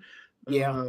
Who else is moving out there? B, which is Doc's brother. Yeah. So I'll be able to, I'm gonna know some people, and my sister got her friend out there, and then my boy's living out there. So I'm like, okay, so when I move out there, I'm not like, gonna be Yeah. by myself. Yeah. Oh yeah. You gonna make it to any games? I'm trying to go to the both LA games, and I don't know about any home games in Vegas. That shit is fucking Yeah, expensive. Like, what the I'm gonna fuck? be at the tailgates at every home game because I'm filming some shows for my channel. Okay, tailgates Oh, are cool. So you're gonna yeah. be in what's the one zone in at the stadium that feels like Oakland What at the Allegiant? at Allegiant? I don't know what Oh, you part. don't know? I'm not. Yeah, I'm not tailgating. I'm filming shows of Okay, people that are. So because I'm gonna I be. heard somebody talk. I know Docs was talking about that, and a bunch of other people. There, there's a section of the parking lot that feels like, when you walk through, Yeah. it feels like you're in Oakland. Like you're Okay. doing a tailgate in Oakland. I'm like, Yeah, shit, I need to see this. I haven't been to any of the Raider games yet. Because I I'm gonna start off heard with that preseason. it doesn't feel, inside the stadium, it doesn't feel like it's fucking a home game for us yet. Yeah, I think it'll be different this year because they lift the mandate on the mask and Well, the yeah, COVID. they lift the mandate on the stupid Yeah. mask, so now you don't So have to worry. You don't have to have your vaccine shots and all that yeah. shit. So you'll have fans going to the game rather than selling their tickets because they didn't want to I get mean, I jabbed or was whatnot. fucking devastated when I couldn't go to Vegas, because Dirty got to go and Docs and Waste and all them people. You went too. Shit, like all y'all got Yeah. together and got to hang Yeah. out. I was like, fuck, man. I wish I would have went to the little flag football shit. I know I wanted to be part of that game. That was my plan. Good game. I finally seen Samoan Raider post a little footage too. Yeah. Who was the white dude with the little ponytail like that was snagging all them interceptions? He was snagging the shit out of balls, man. Paul, but That's who got MVP. God dang, what was he like 6 something? He looked kind of tall. Like 6'2". But Dirty, who was there? Because I know they did West East. Didn't you guys do West East? Or you just pick teams? White jerseys versus black jerseys. That's it? Okay. Yeah. Whatever you grabbed out of the box, that's what team you was on. Because I know, like forever, you guys were talking about, you're going to do the West Coast people or anything west of the Mississippi versus the East, but it didn't go down like that. Mm-mm. So the teams were, it was Docs, Hammer, Wasted, Andy, Samoan Raider, and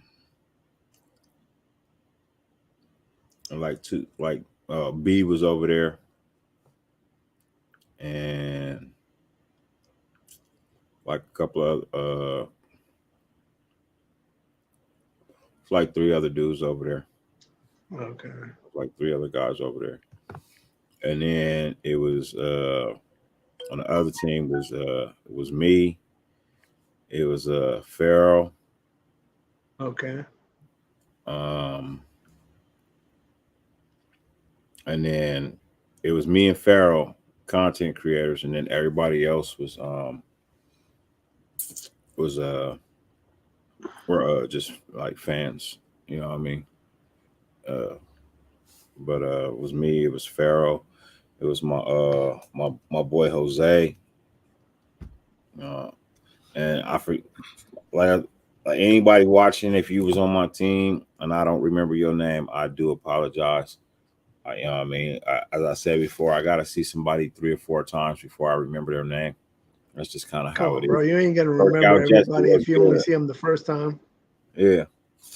Somebody like. But who was that cat in the blue cleats? Because I keep hearing about him. Like, he was fast as fuck. Mm-hmm. Oh, yeah. Blue Cleats was over there.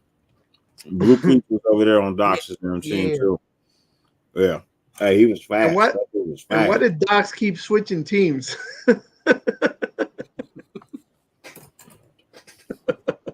Docs was on both teams for a minute.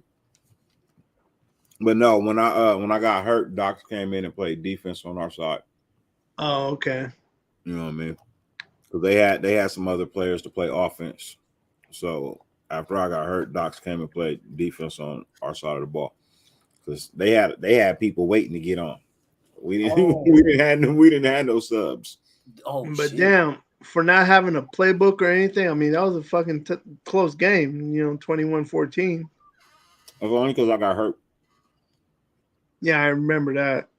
Yeah, and I That's the only wasn't there. reason the game was close because I got hurt. If I didn't get hurt, the game would have never been that close. I promise you that. Oh, But was shit. that wasted that was throwing them picks? Wasted through like 3. Yeah, 4. 3 interceptions. Andy threw like 2. So he was the real MVP of the other team. G-Town, no, I'm not going to New Orleans for the game, brother. I wish I could, but like I said, man, with the newborn, bro, it's Man, tough. And being retired, you know what I mean? It's tough. NorCal Raider Jesse, what's up, man? What's up, Dirty, man? you gonna try to make it to the Chargers or Rams game in LA? Like I said, I'll be in the parking lot. Because I'm trying. I'm gonna do everything in my part to try to make those games. I mean, we were gonna do the 20 person suite thing with Sultan. I called the dude in LA, and this motherfucker talking about $37,000, 18,000 something due tomorrow, and the rest due in August. I said, yeah, bro, it ain't gonna happen. Yeah, not gonna Man. happen, bro. Because that would be like almost $1,200 a person that we would have to come up with like immediately. Like, yeah, Mm-hmm. that's fucking expensive as fuck. And then come up with another 700 each after. Yeah, so you, like I said, half is due now, and then the other half is due in August, by August 1st. Like, yeah, fuck. Yeah, they these prices. So I'm gonna try and get an individual ticket, but obviously I'm 400 miles away, so I'm driving because I'm not gonna pay for a plane ticket. That's like fucking 3 times the amount of that will cost me for gas. Mm-hmm. It only takes me like 8 hours to get to LA, so I'll drive. Damn. Well, we were supposed to get this bullet train built like look, a while hold on, ago. wait a minute. They put that shit on hold. Wait a minute, Kojo. First off, Hoodie Joe, thank you for the $4.99 donation. Greatly appreciate you, brother. And second off, I'll tell you this. You buy the ticket, I'll come to the game. Ain't nobody scared of New Orleans.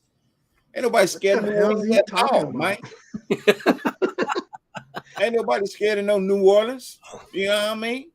In fact, that give me a reason to come down there and spread my daddy ashes at the Superdome because that's what he want. He want me to drop a little bit of on the French Quarters too.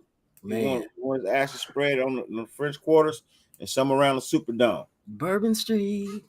Yep. With the daiquiris. Man, I love Bourbon Street. Hootie Jew. Ain't nobody scared of New Orleans, bro. I fucking been wanting to go to New Orleans forever. That's my boy, though. That's my boy. I got family that New Orleans fans for real. Down in the boot, Lake Charles. Man. Who I got that family in the NO. I got family in the NO all day long. Man. I go stay with my auntie.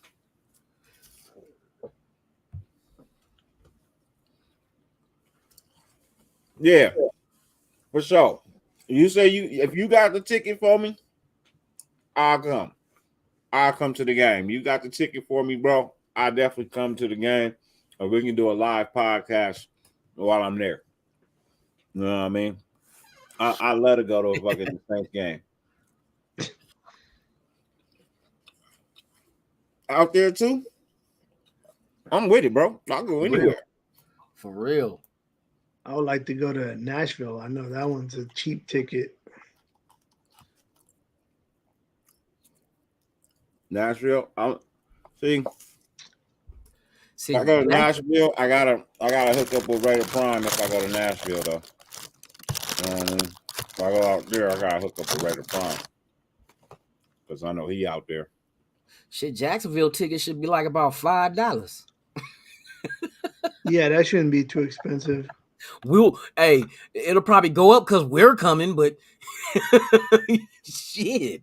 Yo, Kenny Reed, man, yo, brother, thank you, man. Greatly appreciate that, man. Greatly appreciate that $20 donation, my bro. Yeah, last time we was in New Orleans, yeah, they got spanked, bro. We killed them in overtime. You know what I mean? We killed them in overtime. I'm just saying, I remember that. You know what I mean? The Docs was there. Damn.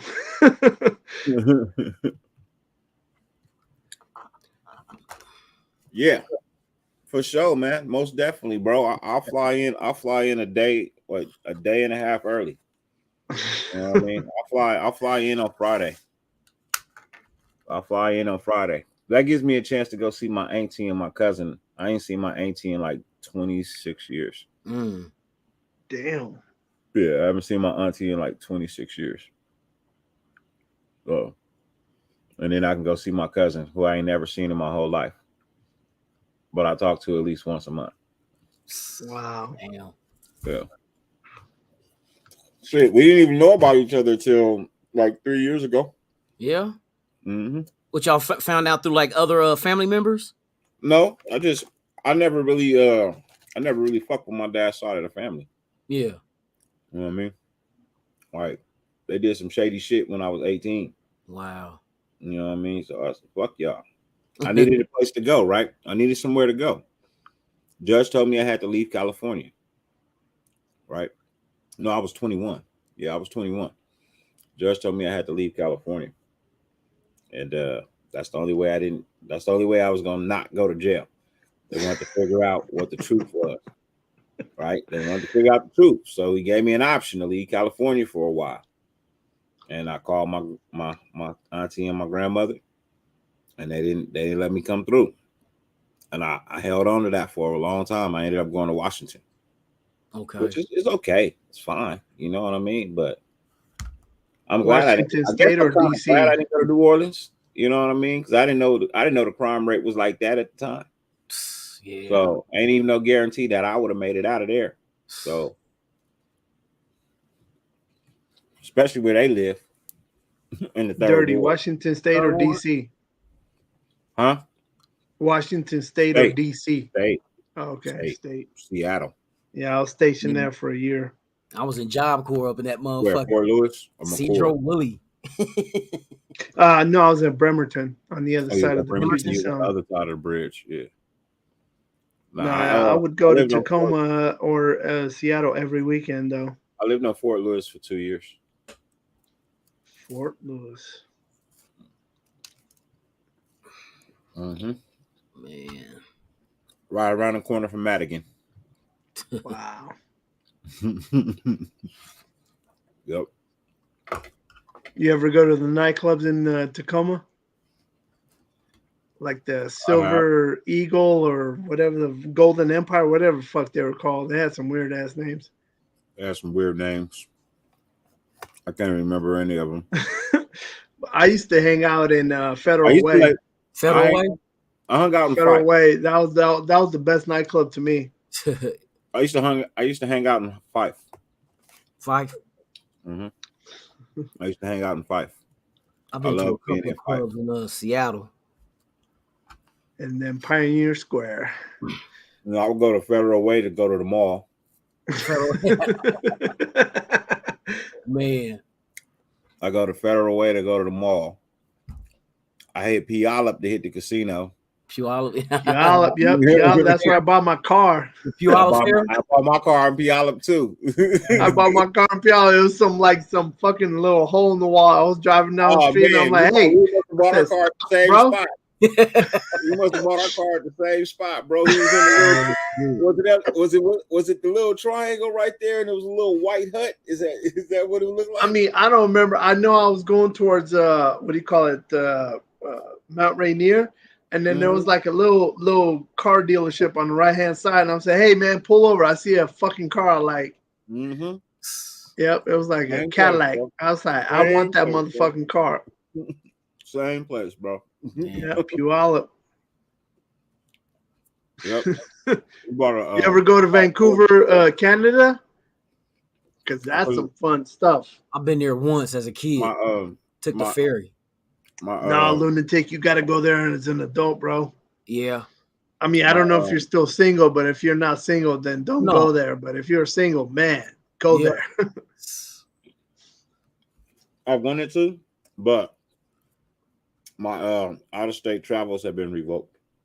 Oh, shit. My out of country travels have been revoked. Yeah. Why did they do that?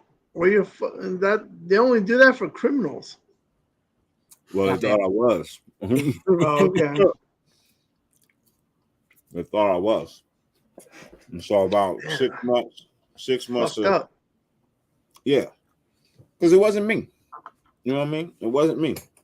I knew it wasn't me. Oh, mistaken identity. Fucking Yeah. This country needs to get their shit together. Hey, look, man. I don't do crime. I don't do no other man's time, bro. Man. I don't. You call me a snitch if you want to, but here's the thing. One thing you're not gonna do is steal my identity. Man. Right? Get caught up. Give them my information. Have them come get me off my job, bro. You know what I mean? I lose my job, right? Because the police are like, oh, he's bro, nah, not happening, bro. I was like, no, that's not me, officer. And they looked at the video. It's like, no, that's not you. But do you know who that is? I was like, yes, I do. Yes, I do. And I'll tell you where he is too. But I'm not going to jail for nobody. Man. Nobody, bro. Especially when Bro, I dealt with this shit for 7 years. I'm not doing it, bro. Sorry. Killing people and this shit, man, and stealing people, taking shit out of people's homes. Nah, man, fuck that. Not me. Not this brother. I'm not like that, man.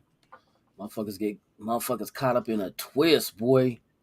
I don't take nothing that don't belong to me first and foremost. Man. I don't take nothing that don't belong to me first and foremost. I ain't no thief. Yeah, I hear what you're saying, Dirty. I dealt with this for 7 years. I didn't find out till 2011 that I had every time they did a background on me, they always say, they always like, hey, man, did you fucking do this in 2008? I'm like, do what? And they're like, fucking assault with a deadly weapon. I said, what the fuck are you talking about? So it took me till 2015 to fucking clear that shit up. I had to write letters to the DOJ. I went to the courthouse in Sacramento. I went to all the police departments, get letters, because they were trying to say that I had a felony on my record. I'm like, what the fuck is going on here? And finally, the DOJ cleared it up because I had to fucking write a letter and send it in, and they had to get that shit off my record because I couldn't get like jobs. It was fucking me up. Yep. No, I hear you, brother. It was a mistake of I guess all of us in America have this thing called a reference number, and my reference number got crossed with another reference number. So, like, look, ain't nothing worse than being picked up off your jail for murder. I mean, off your job for murder, and you ain't got no idea what the fuck is going on. Yeah, I know exactly what you're talking about. Not me. You know, there was a man in Texas. He did 35 years in jail or in prison for murder he didn't commit, and then they finally found out that it wasn't him. I'm like, what the fuck? This dude just lost 35 years of his life. What are you gonna do? I mean, they gave him, I don't know, like $500,000 or $1 million, but I'm like, that's nice, but he lost 35 years of his life in behind bars because you guys thought he was the person, just like Hurricane Carter in that movie, The Hurricane. He did 20 years in jail until they found out, oh no, it was another black man in 1960, whatever. Hey, real quick. So, Hoodie Joe, let me answer your question for you. My 7 out of the AFC West. I mean, out of the AFC. You got the Raiders. You got the Bills. You got AFC. I got the Jags. and I got Cleveland. You got Cleveland? Or not Cleveland. I'm sorry, Cincinnati. Cincinnati. I got the Jets. I got the Broncos.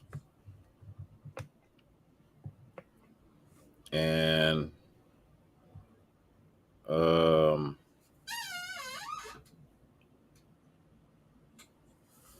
the Ravens. Okay. I was waiting for that shit. I was like, yeah, I better hear the Ravens here.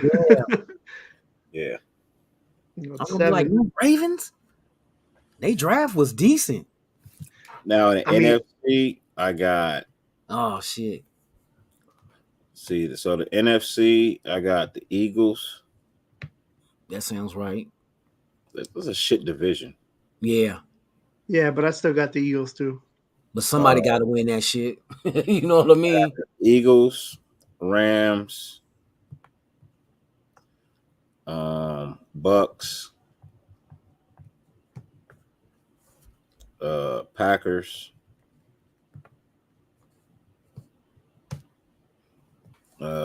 Niners,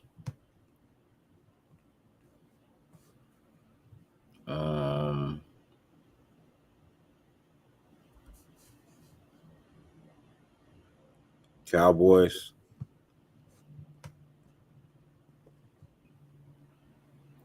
and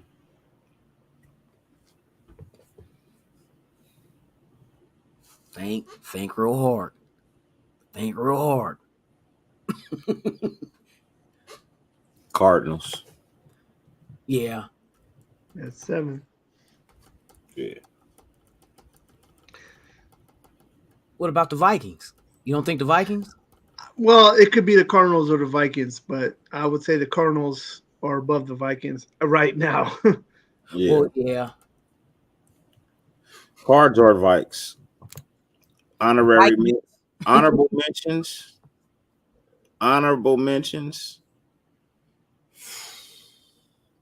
Giants. Yeah. Yeah. I think they're gonna hurt because Patrick Graham is gone. I think that their offense is gonna be something, you know what I mean, much more better than it was, especially with them getting the OC from as their head coach from Buffalo. From Buffalo, yeah, Brian Dable. So I think their offense is gonna open up. But yes, I got the Jets and Jags making the playoffs, bro. The Jets too. Ooh. Yeah. The Jets and the Jags, bro. And the Jags? Yeah. Nah, hey, Hoodie, look, I told you, man, until I know exactly what's going on with Alvin Kamara, bro, I am sleeping on the Saints. I need to know what's going on with Alvin Kamara. Well, hey, look, Hoodie, I know you up, man. Look, here's the link, bro. Come tell me what is going on with Alvin Kamara, man. Explain this Alvin Kamara situation there, and maybe I could give y'all a little bit of love. But until I know what this dude is doing, man, bro, because everybody else on your offense is just suspect. He's the only proven guy that I know. Yeah. You know what I mean? I ain't heard nothing. And don't get me wrong, I'm not sleeping on Michael Thomas, but I really don't know where his heart lies until I actually see him play. You know what I mean? So, I have my reserves, brother. I have my reserves. I don't hate y'all, but I need to know what's going on with Mr. Kamara. They about to bust out them paper bags again. I know they got video of Kamara and his boys beating up dudes, so that's in Nevada, that's a felony. What they did to this motherfucker, I mean, he looked like fucking I don't know. That's the thing. Beef. And it's on video. That is it's on video. And in Nevada, that is a felony when you do that. Man, yes. So that's mandatory at least a year or 2 in prison. And they broke his eye socket, and it can never Yeah. be repaired. So his eye is forever drooped down. It'll never stay Wow. in place, man. Like they gave him permanent damage, bro. So I'm gonna say Alvin Kamara doesn't play in 2022. Man, I'm on a limb look, right now and say he doesn't play. if this man goes to jail for this, man, he's not playing in 2022, 23, Man, 24, for real. 25, 26. That And should that's- carry 10 years. That's gonna be on top of the suspension as well, because you know you're gonna get Yeah. suspended. What That you shit think you're carry- gonna do? Jail Hey, time? that Your shit suspension's carry gonna be 10 served locked years, up? man. It carried 10 years. The Chargers. All I know is he will not play when we play the Saints in New Orleans. He's not playing, so we don't have to worry about Alvin Kamara. That's my only issue, man. Like I like y'all team, bro, when Alvin Kamara is there, because he just, I don't know, man. He just opened up y'all game. You know what I mean? Like he's that guy. You know what I mean? He's that Yeah. guy. So, you know, if you But can, if you we can beat tell the me Saints what- with Drew Brees and Alvin Kamara, what do you think we're gonna do to the Saints without Drew Brees and Alvin Kamara? We're gonna fucking destroy them. Mhm. That's You why can't tell I me keep Saints telling must- OG there's no fucking trap game this year, bro. He keep talking about the Saints and the Jaguars is gonna be a trap game because we got to come back out west. I said no, the coach is not gonna do that stupid shit. I think they're gonna We're stay gonna go out. to the East Coast. Yeah, we're gonna go to Florida. You gonna leave New Orleans and go to Jacksonville? Just stay in that. You know what I mean? Yeah, you're not gonna go to New Orleans from New Orleans to Las Vegas That and don't then make sense. to That's fucking absolute backwards. Jacksonville. What are you doing? Yeah, especially when you only play like 4 days later. Yeah, Right. So just go Exactly. to So Florida, you- enjoy the weather. You know what I mean? Get your practice in. They're only ahead by an hour over New Orleans. You know what I mean? So shit. There's a facility that you can use. Yeah, it's always they do that shit all the time. They did that shit in 16 when they played the Jaguars Oh. and the Buccaneers. They stayed out in some place in Tampa, I think. That makes the most sense. Yeah, I told OG I don't believe in trap games when you're a good team. If you're a sorry team, or if you're like last year's Raiders, where we were going through all that bullshit that I've never seen in my life with any other team in pro sports history, yeah, then you can get a trap game or two because you don't know what the fuck is going on. You lost your head coach, you lost your receiver, you lost your cornerback because you want to kill people on fucking YouTube. Like, I don't know what the hell that shit was. We got too many established leaders on this team for that to happen. And you have a head coach and leadership that doesn't fuck around. They don't do stupid decisions. They're handling their business, man. They are handling their motherfucking business. I like that shit. It's been a long time. Hey, I told OG this is the first time in my life. He said this is the second for him. I said, well, when the Raiders were awesome in the 70s, it was still Al Davis. It wasn't like Al Davis and a fucking general manager. It was Al Davis and the Raiders were great. But after that, it was Al Davis and fucking stupid decisions. Yeah. Oh, most definitely, Hoodie. But no, look. You have a nice wide receiver core, but the jury's still out on Jameis Winston. I'm sorry. You know what I mean? The jury's still out on him. I'm gonna have to see a little bit more. He started off to have a nice season, then he got hurt. Look, AK is everything to y'all, man. AK is everything. You'll be fine without him for a few games, but not the whole season. A few games, but not the whole season. So I need to know where he stands. That's a big part of their offense for real. Hey, Dirty, I bet you they hit us up and they're like, hey, what do you want for Jacobs? And when the team is desperate, you'd be like, well, what are you willing to give us? You could. What are you willing to give us? You could milk them. That's a fact. That might make sense. I mean, we have so many damn running backs. I'm like, put them in the NFC. I don't want to see Jacobs go, but hey, what are you willing to give us? He's going after this season anyway. You know what I mean? And you figure if you can get something I think so. Compensatory, then you might think about that shit. You might think about that. I mean, would you, Dirty, if you were the head coach of the or GM of the Raiders, like, what are you willing to give me? What are you going to give me for Jacobs? Mm-hmm. You know what I'm saying? So I'll tell you what I want. I want a second round pick. Damn. That's it. That's not it. Shit. I want more. Oh I shit. want more. See how much they're willing to give, huh? I want a second round pick. Okay. 2 cheerleaders. Nope.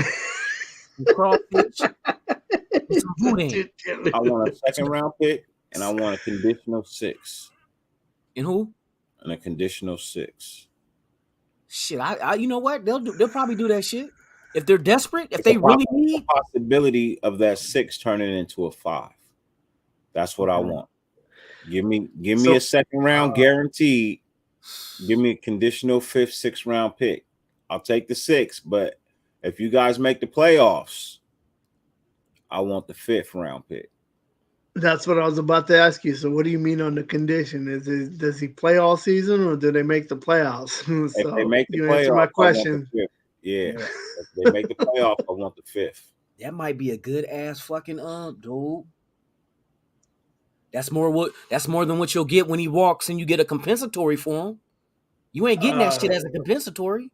That's why we're in a win-win situation. We are in a win-win. I don't think you get one if you decline the 5th-year option. I don't think. Is it? I thought so you could. That's like letting him go. Nah, they just not picking up the option. It's an option. That's what I'm thinking. I don't know. I'm gonna have to look at that one up. But being a first round pick, nice, Hoodie. Your D is nice, Hoodie. Your defense over there is nice, bro. Your quarterback situation bothers me. The lack of a running back situation bothers me. Yeah. You need those 2 things. You need those 2 things, brother. I'm sorry. You need those 2 things, man. Can you read my guy, man? Yeah. 2 cheerleaders.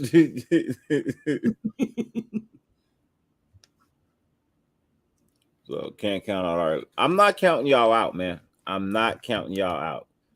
Just want to figure out what your running back situation is, brother.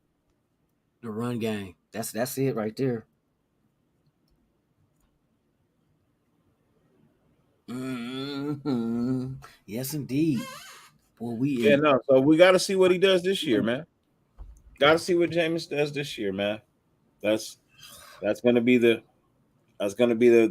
question, man. That is going to be the number one question. What can Jameis Winston do this year? Will he stay healthy? If you know he goes down, bro, that's it. That's it. It's done for the Saints. That's it. Especially since they say y'all moved old boy to tight end. Oh, they moved the quarterback dude.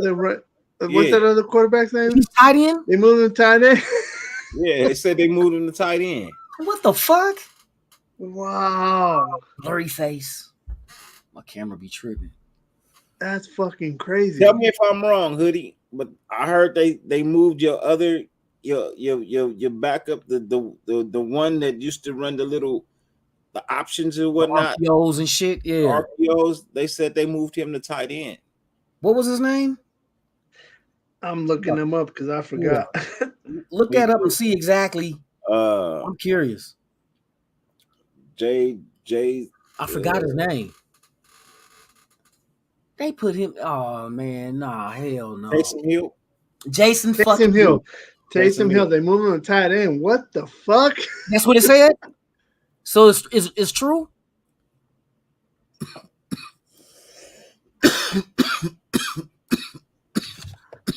But they gave him all that money for being a backup quarterback, which I didn't get either. Yeah, that's what I'm saying, Hoodie. You know what I mean? He moved him to tight end. What the? If Jameis goes down, bro, who does that shit? Oh my God, he is listed as a fucking tight end. Blacks Mob, what's good, That brother? is fucking up, boy? crazy, bro. He's a 6'2", 221 tight end. What? You know, talking about Taysom Hill? Man, Yeah. That's a small tight end. I did not know they moved him to tight end. He don't know what position he want to play. Shit. Man, look, bro. Bro, if I'm a strong safety, I'm laying that motherfucker out. Like, It's what like are they you flip a doing? coin before the game. Up today, you're going to be a fullback. What the Yeah, fuck? Saints. But then that weak ass division, the only team they got to worry about is Tampa. Shit. Yeah, for real. That's That's what it. It's Tampa, and then Because there's Atlanta and maybe Carolina New ain't doing Orleans. nothing. Yeah, Atlanta and Carolina ain't Carolina, doing they shit, rebuilding. and Atlanta's got who's their quarterback? Marcus Mariota. Get the fuck out of here. Right. Hey, but look, in Edwards. that whole NFC, the whole NFC is really trash, bro. There's only really 3 teams over there that Less than a handful, right? Are going to be in the playoffs, bro. That's the Rams, the Bucks, and the Packers. Yep. That's it. Yeah. Right? Everything else over there is a motherfucking toss-up, bro. I'm sorry. Everything else over there is a toss-up. The only guaranteed 3 is the Rams, the Bucks, and the Packers. Yep. You got that Dallas. fucking right. Everything else is a fucking wild card. Yeah. I'll throw Dallas in there too. Dallas Maybe. be suspect though. They make it to it, but they don't do shit with when they get into the playoffs. But he's saying that they have a better chance than the other fucking Yeah, cause they division trash too. Oh yeah, they playing them teams 6 times a year. Shit. So look, you got the Rams. You got the Rams winning the West, right? Yeah. We got the Bucks winning the South, and the Packers the North. Packers with the North, and right? then everything else is a fucking wild card. I'm still not sold on the Packers. Who got the East? Is it going to be Cowboys? I got Philadelphia, man. I got the Eagles. I think Based on their draft, I got the Eagles. Philadelphia loaded up. Washington is a fucking joke. Get out of Yeah. here. What day about Philly? I don't believe in Hurts. Yeah. I mean, you're right. So that's why it's a wild card. So it could be Dallas or it could be Philly. Maybe the Washington Commanders sneak in, but yeah, one of them 3 motherfucking Giants are gonna be fucking bottom of the barrel. Shit, well, Wentz, Wentz ain't it. Wentz and Daniel Jones, is fucking they got trash. to go. Look, Wentz is trash. I think Daniel Jones is better than fucking Wentz. Nah, hell no. I don't. I don't know. They both turn the ball over. I think they both throw interceptions. Look, I honestly believe that this offensive coordinator is gonna come in and do something a little bit different over there, man. You know what I mean? He developed that boy over there in Buffalo as it stands right now. Oh, DeBow, DeBow. Yeah. Okay, I gotta keep. I keep forgetting that. So Brian Daboll or DeBow.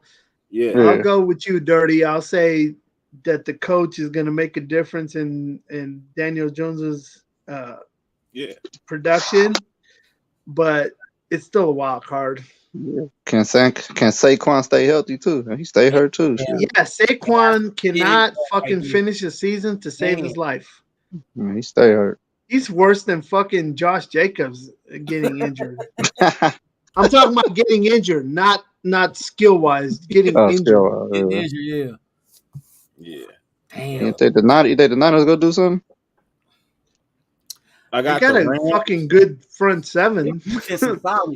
So I originally said the Eagles, Rams, Bucks, Packers, Niners, Cowboys, Cardinals, or Vikings. Honorary mentions the Giants. I think it's going to be a tight wild card over there. I mean, right now I'll go with the Cardinals over the Vikings for I don't know for what reason, but the Vikings. We'll throw the Saints with the honorable mention too, man, for our boy Hoodie. Well, shit, Jameis has to play out of his mind for them to even be in contention. Jameis has a lot to prove, man. You know what I mean? It's a lot, man. Look, without Kamara, it's just tough, bro. It is. It's tough for anybody that's not a Saints fan to wrap their head around Kamara not being there. Wait, do they still have Latavius Murray? No. I know they still got Mark Ingram. Shit, he left. They still got Mark Ingram. He left. Latavius Murray left. He was. Fuck! If he left, damn. Yeah, it's gonna be very tough. If you They don't got have a Martinez good running still, though. game, I mean, unless you're Joe Montana, fuck, I don't know what you're gonna do. They gonna move him to running back. Taysom about to be a running back. Oh shit! Ironhead, Hayward the second. Bro, Lunatic. Even on Madden, bro, if you don't have a running game and you have to pass all the time, you're gonna fuck up. I If don't you care. one-dimensional and you don't have no play action pass, Yeah, you don't have no running, fucking. There's no way you can win every game without a running game. I can put all the Especially help in with the secondary. You know what I mean? Even on Dennis, fucking the lowest level of Madden, if you don't have a running game, they're gonna fucking figure it out what you're doing. Hey, maybe they might want to put Hill at running back because that motherfucker run hard.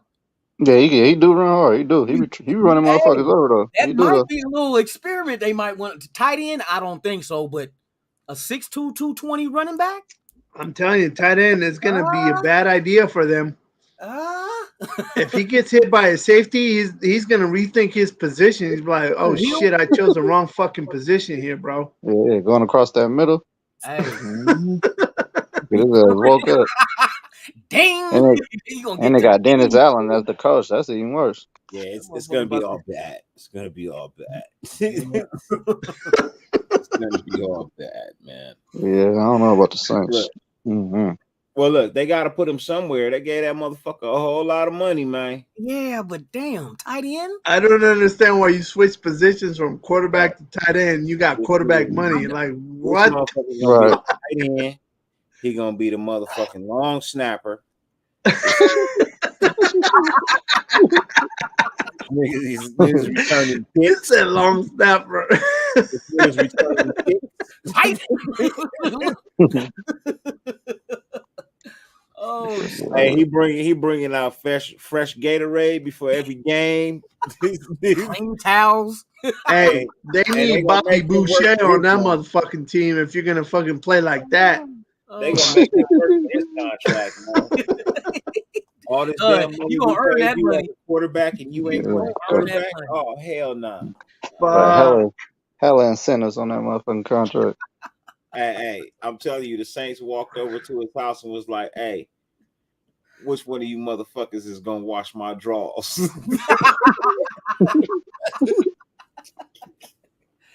He gonna do it. I did it yesterday.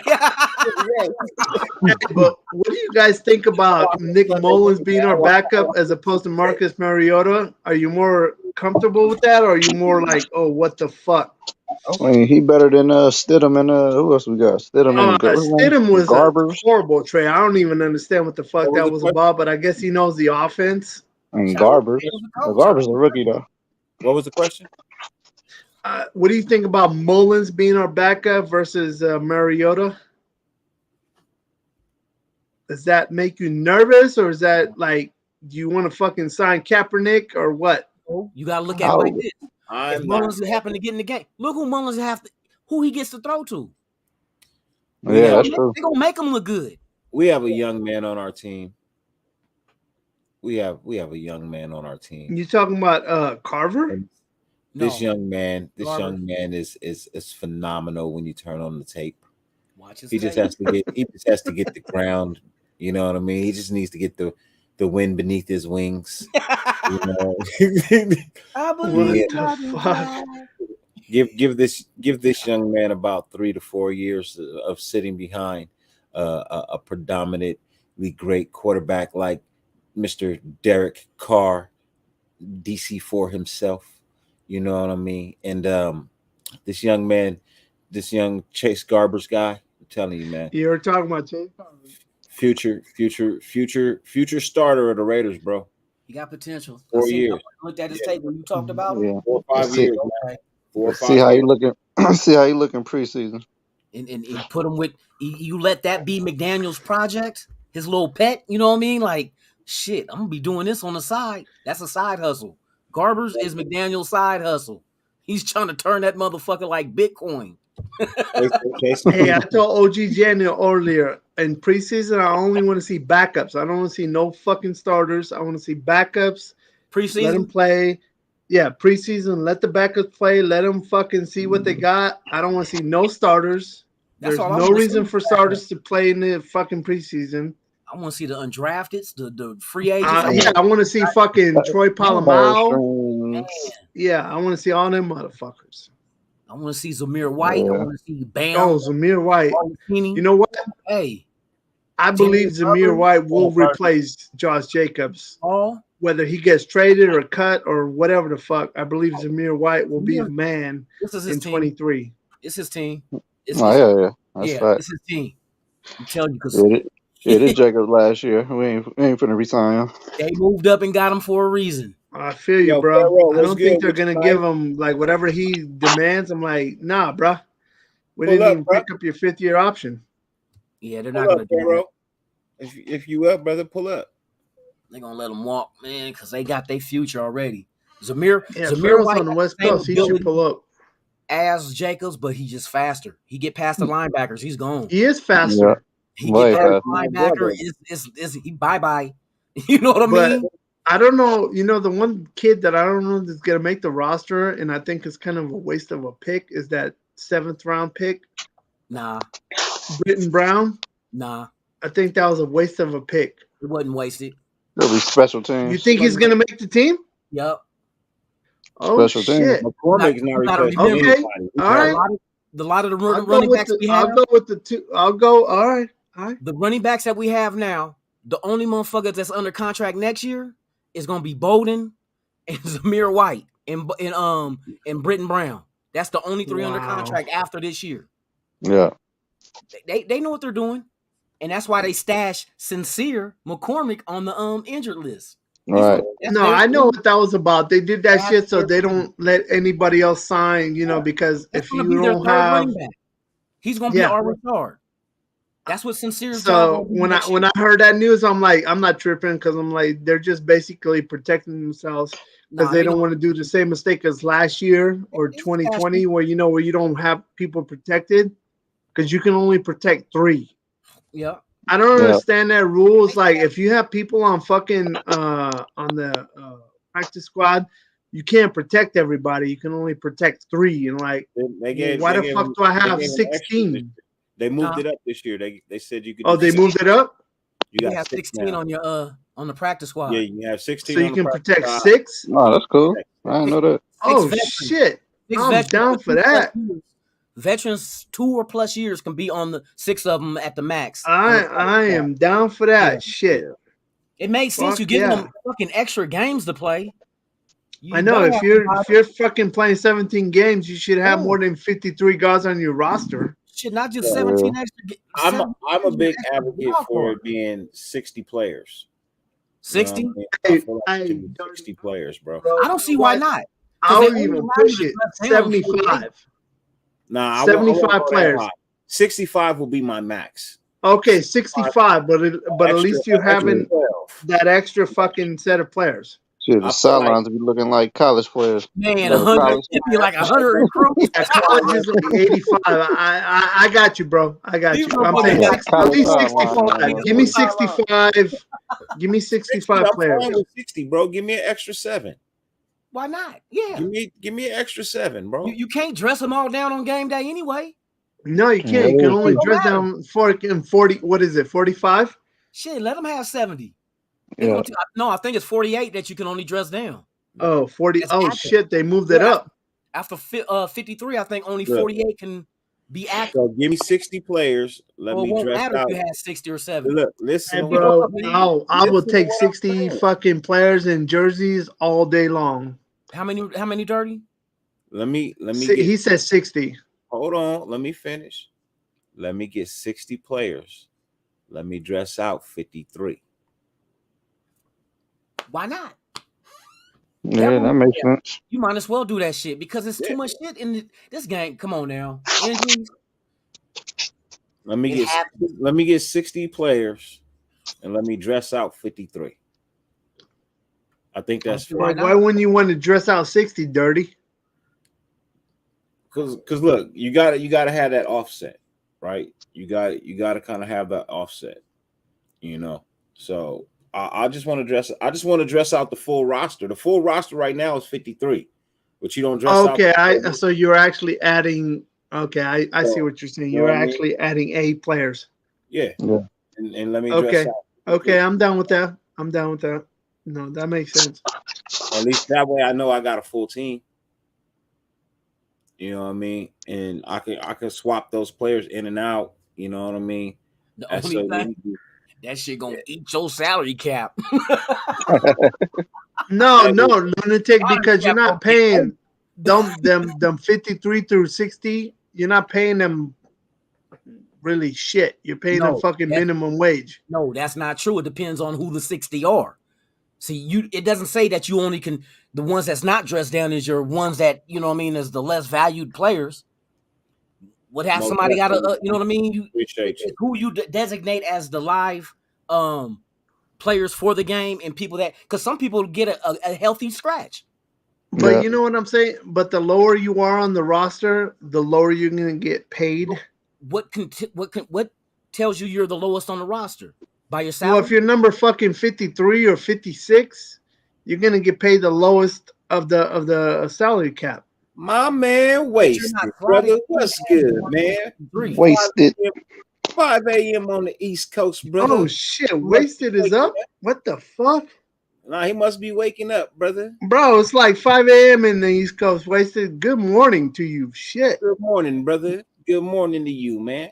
Yes, and Hey, but Grab yourself but a wonderful Dirty, cup of coffee. are you do you agree with me or you agree with Lunatic What? as far as what you're getting paid if you're number fucking 53 or 56 or 59 or 60? Look, if you're getting paid, I think you should get dressed. No. He's talking about, well, what are they getting paid? Like how much? no, that's where you're slotted at by your salary. Right. You're the you're the 53rd man if you're the 53rd least paid player. Of course you're 53rd. But when you dress down players, you don't just dress down people because of what their contract is. It's what you need for that game. I might go up against a team that I might need more secondary players than I need linebackers. So I gotta, you know what I mean? If I'm only allowed to dress so many, I gotta be able to have the personnel I need for that game. So they're dirty, so channel. Hey. Oh shit, Aussie Raider, what's up, bro? Ozzy. So fool. Yeah, good to make it onto one of you guys' shows. It's been a while. Good morning or good afternoon. Well, what time is it in Australia? It's like about 7 p.m. Okay, good morning to you. On 7 p.m. on Saturday. Oh shit. 7 p.m. Oh, 7 p.m. Shit. Yeah, I think it's like 18 hours ahead of you guys or something. Damn. Yeah, we too Yeah, late. 4 days ahead and shit. Man. Hey, look, I think I'm the late night show for the West Coast. I'm the early morning show for the East Coast. You damn sure are. You're You are the morning show for the East Coast. Yeah, I am becoming the morning show for the East Coast right now, man. Yeah, that's amazing. I wish news dropped right around this time, man. Man. Yeah. Nah, but no, bro. Look, I feel like you get paid on your talent. I don't give a fuck where you know what I mean, where you line up. But so, like I said, let's get to 60 players. We can dress out 53, right? I don't give a fuck. Right. Dress out the best fucking 53. I don't give a fuck what you get paid. That shit don't matter to me. Dress out the best fucking 53 of that week. And let's go. Who give a fuck what you get paid? Yeah, your paycheck don't determine the fact that I gotta put you on the fucking field. Yeah. Yeah, that's true. Yeah, you're right. You know what I You're mean? right, Dirty. So yeah, I'm good. I'm good, man. I'm good. I don't give a shit. I don't care what the cost is. I just want the win. Yeah, definitely. Yes, indeed. Hey, Ozzy, what do you think about our signings and our fucking moves so far post June 1st? Well, I kind of agree with like the fact that Jake is definitely going to be replaced by Zeus. I mean, that's why they did it. And there you go, Ozzy. Not read just my Jacobs, mind. but Drake's going to get replaced too. I mean, that's what I was commenting before. Is that I think between Josh and Drake, we're spending like $7 million at the running back position right now. I appreciate that, brother. The hood Bryant Gumbo, man. I like that, brother. I like that. Whereas, but you know, Ozzy, the only thing I worry about Drake is he gets hurt too. Yeah, that's my point. Like he's going to be replaced by Evan McCormick, which is like where Dirty was saying they stuck him on the injured thing because they're going to either use him so this they year or don't next lose year. him. So So they don't lose him. And I think Britton Brown's been a little bit underrated right now. I think he's Yes. like he can develop as a replacement for Drake as well. He's a good blocker. Hey, you know what? I'm gonna take your word, and you Lunatic, and I don't know Dirty, but I'll take Britton Brown's word. I haven't seen him play at all, so I don't know shit about him. That's the one draft pick that I don't know nothing about. He's So I'm ass. gonna take you guys' word about where he's at. He's straight ass. You don't even trip. Don't even trip. No, I'm just playing. I'm just playing. He looked good on his highlight tape. No, I'm just playing with y'all. Hey, you know why he's there? Nah, Hey, we sit up here and say how much faith we got in the coaching staff, and they go draft him. We can't renege on that shit now. I like what he brings to the offense. You know what I mean? Okay. Hey, he's gonna be that power back. He's gonna be that power back. You know what I mean? What's up with y'all, man? How y'all doing? Good, bro. How about you? Man, full. So Dirty, when you say power back, are you talking about like what's that one dude's name?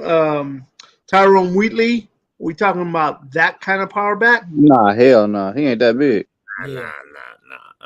He gonna be like more what's that running back? than Tyrone Wheatley. You know what I mean? Definitely a little bit more elusive than Tyrone Wheatley.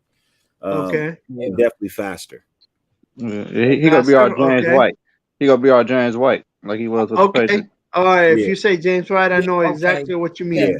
I would agree with Black's Mob on that one. Yeah. Okay. When you say James White, I know exactly what the hell you're talking about. What the hell? What the fuck is that?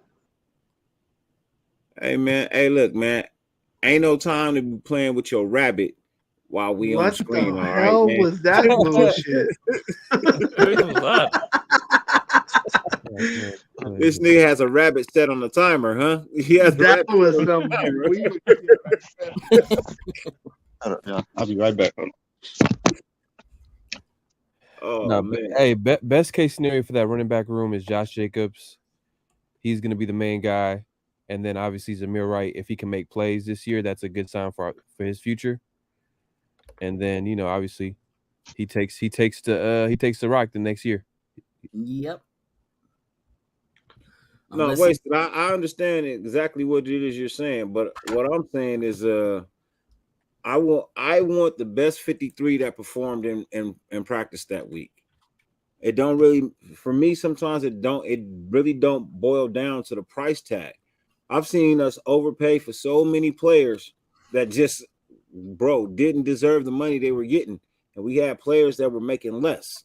So with me, it comes down to what it is I see during practice that week. That's the players I want to dress out for the game.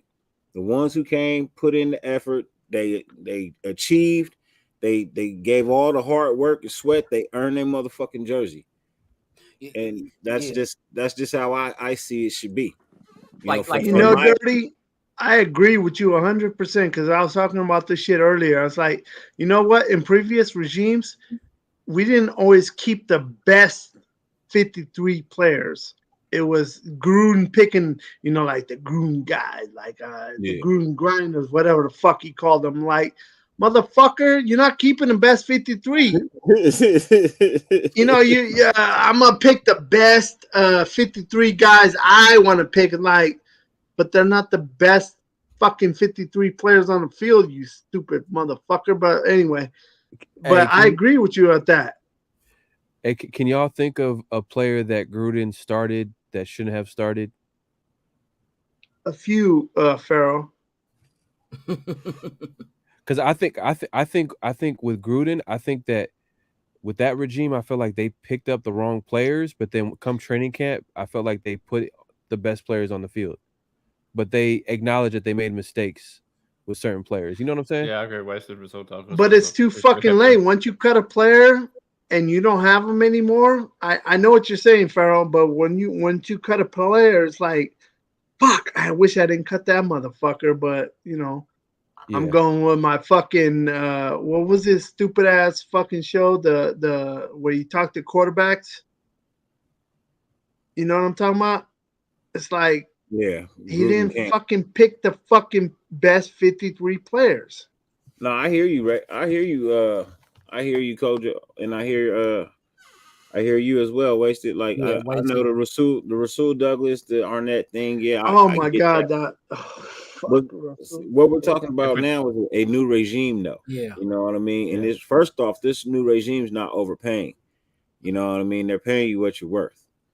They're Yeah, not I'd rather have a running overpaying. back They're in the not third making than the over first. The question stupid was decisions. so the original question. I don't know if you popped in for the original question, but the original question or statement was we need to figure out a way to boost what it is we have on an active roster, right? So we were talking about moving it from 53 to 60 players. You know what I mean, on a roster I'm with that shit right there. because of the extra game, you know what I mean, and things. So adding an extra 7 players, you know what I mean, to the active roster. You know what I mean, we think that should be something that should probably be looked into. You know what I mean, instead of just having 53. You know what I mean, and only dressing out 48. So now we have 60, and you dress out 53. You know what I mean? So if you're dressing out 53, everybody that you technically feel are your best guys are in the 53. So it's really not a conversation. That's your You team. know what I mean? It's really not a conversation at that point. You know, you're the extra 7 guys that you're adding to the roster. You know what I mean? Is look, 7 guys that look, you just they added onto the roster. You know what I mean? But that's all we were trying to figure out a way to just make this roster a slight tad bit bigger than what it is with the extra game. And then we got the extra game with the playing the Jags at the Hall of Fame game. You know what I mean? So we got an extra game. That's all. Dirty. If I was the owner of the Raiders, you'd be my GM today, bro. I'm serious. Like that Shit, if does you was the not owner of the Raiders, doesn't it we make all sense? been sweet. Lunatic, Ozzy, everybody else on the panel. Doesn't that make fucking sense? I believe I'd be the GM, but that's just my opinion right there. Just leave me with the cheerleaders. I'm good. Okay, Pharaoh. Like whoever the fuck the GM is, Dirty would be the fucking. Ozzy's like, I'll be the GM. Lunatic's, I'll be the GM. Hey, I want to be with the cheerleaders. Okay, the GM, Ozzy's the GM or Lunatic Raiders. You know what I'm talking about? I want to be the Sean Watson with the But does Dirty not make sense or what? I mean, that fucking is like fucking facts. I'm trying to make a motherfucker say me too. Shit. Whoever the fuck the GM is, does that make sense or what? And they like, where Lunatic at? He in the dressing room with the cheerleaders. No, but real talk, does that make sense? It makes sense, right? Have up 60 players on your fucking roster with 53 dressed. Like, fuck. Hey, wasted for real though. That's how I'm saying. If you can get more production out of Zeus than Josh Jacobs, it makes sense to you getting a cheaper value but better production. Yeah, like I was saying, we know pretty much got that 2 Josh running backs Jacobs at is 7 gone. mil. We And know then, he's gone. Bring 2 younger guys in, and it's like 1 million combined. Man, They said exactly. $6 I know the million deal right you got away. is what 4.4 mil. But I wouldn't mind. I wouldn't mind. Because I Josh think Jacobs on Zeus this is on team this year, though. 705K. So Well, yeah, starting off because you know it's going to go ahead and percent or could go up in value over the years. So I think 705 is the initial first year of the deal. yeah, first year, Yeah. Hey, wait, But if it you got averages a out to second, pull up, 1.1 man. a year. If Hey, you got Pharaoh, what did you say? No. Are you guys like just entertaining that Josh Jacobs should be possibly dealt with before the season, being that he was going to probably leave after the season? Okay, Is that look, what you guys- He's definitely leaving He's after already the been season. dealt this with question. before the This is season. what me and Dirty was trying to figure out. If you refuse to give a first round pick, the 5th year option, and they become a free agent after the 4th year, are you still in line to get a compensatory for that? Or since you did not pick up the 5th, does that like negate No, that? because that's on you, bro. What? That's on you. You made that decision. With the team? Yeah, that's on the team. If you make a decision on like not picking up the 5th year option or signing that player to an extension, and you lose them to free agency, that's on you. You know, like we lost idiotic you know, our real deal kill you. You know, what's the fuck is his name? Damon Arnett. Damon Arnett. If you lost Damon Arnett because you cut him because he was a fucking idiot, that's on you. But we lost Ruggs to a fucking that's not the same as Josh Jacobs, though. We're not cutting or releasing him. You just did not pick up the option. I think an option, like an asterisk, an option. Just like players have player options as well. I think the last time I checked, I think that I think like a Raiders scout, he had it up like a couple months ago. He was saying that we're projected to get 3 compensatory picks next year, based off the players that we let walk. Wow. Cleveland, Pharaoh, Abrams, and Jacobs, right? Well, no. 3 players. This is before those players. Okay. Because we had some players leave. Yeah. Like we had some players that left in free agency. But they go by a formula of the value of the players you let walk compared to what you bring in as well. And this is this is why Dave Z right now is if obviously if everything goes well this year with the Raiders, man, he's in line to be GM of the year, executive of the year, whatever you want to call it, because this is something that we're not used to seeing. Like in previous years, like when have we got this is what good teams do. You're right, Pharaoh. We haven't seen this. We have not seen this. This is what good teams do. This is how you win consistently. You gotta do small things like this. This is playing chess. Like you gotta get these compensatory picks, like because when you're good, you're gonna have a good record. So that means most of your picks are gonna be in the later rounds, right? So then it makes sense to get as much picks as you can to reload, to add some talent, to add some depth to the team. Stuff like this matters, and when you don't do that, you're just gonna be Same with the coaching staff, because if Graham goes off and get a head coaching job, compensatory pick. If Champ Kelly becomes a general manager for another team, compensatory pick, because these are minorities. Yeah, these are minorities getting higher jobs. They added that's right. That's right. That's right, Lunatic. Oh shit, I forgot about that. If we lose minorities to head coaching jobs, we get fucking picks. Yep. Damn. Oh my god, I love that. So we could have like 14 picks next year. Yep. We got 10 or 11. I'm not fucking around. We can have like 14 picks next year. Yeah. I think we got 11 already. I hope. I know. So I had 3 more. The only thing I say to that is we better not draft that thing, because like you'd be better off combining some of those picks to move up or exactly. Like that. Increase your value. Ozzy, you read my mind, bro.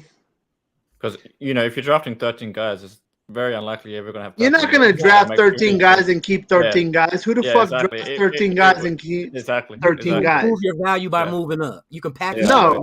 You need to package some shit and move up. It's like nobody drafts 13 players and keeps 13 players. I've never seen that shit. Yeah, that'd be crazy. Too much. Yeah, you have to package them up. Some of those up, right? You package some of those up and you move into next year. That would be hella funny if we drafted 14 players. You stack some picks. You stack. Nah, it ain't gonna happen, Pharaoh. KC just had 12. Hold on, wait a minute. It's too many people talking. Pharaoh, what was your question? No, I was just saying the way these contracts is set up, man. We handing out cash left and right, so eventually we need some cheap contracts. So and the cheap contracts are going to be the rookies that's coming in. So yeah, I mean it's hard to believe. I don't know. Was there a team this year that had about they made 13 picks, 13 players? No, I just said. Nah, man. The most I've seen is maybe 8, 9. I know the Chiefs had 12. The Chiefs had 12 going into the job, but they traded a lot of their picks. But did they keep 12? Nah, hell no. They traded a lot. They didn't even make 12 That's what I'm saying. What I'm saying is to listen. So this is what I'm saying. Hear me out. If you got 13 picks, right? You package some of this year's picks with your into next year. You know what I mean? So look, I'll give you one of my 5ths this year. Give me your 5th next year. You know what I mean? So I can put something on the back end. Or I'll give you this, and this. Let me move up to this. You know what I mean? But I personally would probably stack some picks in my next year. So say like I got 13 this year, right? But I only got 4 next year. I'm gonna see if I can figure out a way to pick up 2 or 3 more next year. and then Yeah, or you work with what I got this year. You know could what I package mean? like a fourth and a fifth to move up into the third or something. Yeah, whatever the hell it takes. Yeah. For But the I'm next just year, I saying, mean, like third to next year. I would literally try to stack my bank for the next year too. I'm not only going to concern because I'm only going to bring in so many people this year.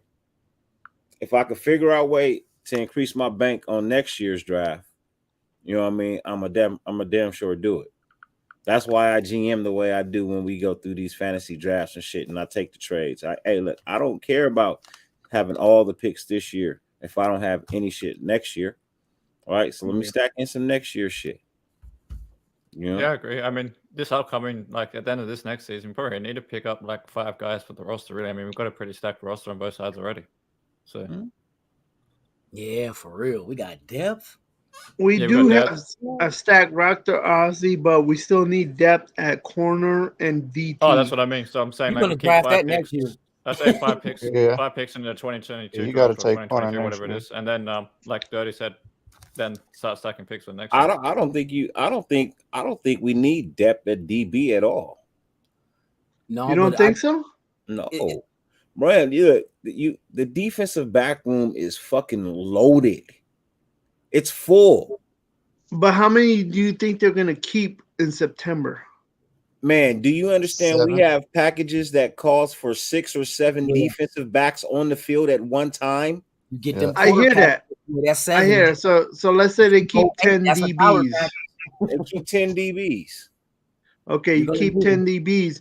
You're still gonna have injuries. I don't give a fuck. Somebody's going down in week 3 or week 7 or week 12. We ain't doing that. We ain't doing that. Everybody's healthy. Everybody's eating right. Everybody's stretching. Everybody's healthy. So you think everybody gonna stay healthy throughout the season? Well, no, that's what we hope. That's what we hope. We all want that shit. I'll fucking wish that every fucking day of the week. Ladies and gentlemen, real quick, I got a special guest coming through at 5:30 a.m. on the East Coast time. Are you serious? Wasted? Lady, man, can Good intro.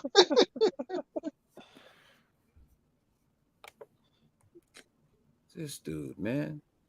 He messed up your intro. You're on timeout. You gotta wait. Ladies and gentlemen, my brother Wasted. What's up with you, man? Man, I'm feeling great, man. I'm driving. That's why I had to turn the camera off. No, you good, brother. You good. But, yeah, I'm on my way to the gym, man. Just listening when I'm in the gym. I love listening like to the replay of your show, whatever happened tonight. Dirty, you already know how it is, bro. I just back to work, so I don't be on as much as I be in the bed. But yeah, this is a dope conversation, man. Shout out to all of y'all, man. I appreciate you, brother, man. I appreciate you, man. Hey, little man says thank you for his gear, brother. Appreciate it. Come on, bro. You already know, man. Most definitely. I can't wait. I can't wait till little bro get older. You know what I'm saying? Yeah. Because I want to see. Like when you older, bro, you kind of see all of the things you might have done differently when you were younger with your children. So I know this little one gonna be a beast. Yeah, he is, man. He gonna be a beast, bro. But I'm already having fun, though. You know what I mean? Like I'm already having fun. Well, look, I ain't trying to have none of that kind of fun, bro. My kids are teenagers now, bro. I don't want to get up. This it, bro. This it. This it, bro. This it, man. This is it, man. Done. Finito. You about to get your joint chopped? Yeah, man. I'm gonna have to, brother. This it, man. This it, brother. I'm the sins at the end. Yeah, man. No more. No more. Old Bob's deference clipped. Yeah, I'm good, brother. Hell yeah, bro. Listen, no more watermelon seeds for you, Dirty. No more. Oh shit! I'm gonna tell him, hey man, hey, don't even cut it, bro. Just go ahead and take all of it out, nigga. Just go ahead and take all of it out, man. I don't need it. Bro, they have you shooting dog water like you prepubescent. Gonna take all of it out, man. I don't even need it, man. Oh shit. Hey, let me ask y'all a question, man. How do you guys feel about, the roster? Do you guys feel like we're gonna pretty much run with who's in the building, or do you think they're gonna make another move if they sign Darren Waller this offseason? Because the Hunter Renfrow deal doesn't hit the cap really this year. From what I understand, I got to look at over the cap, but the Hunter Renfrow deal is really gonna hit big next year. Yeah. So how do you guys feel about that?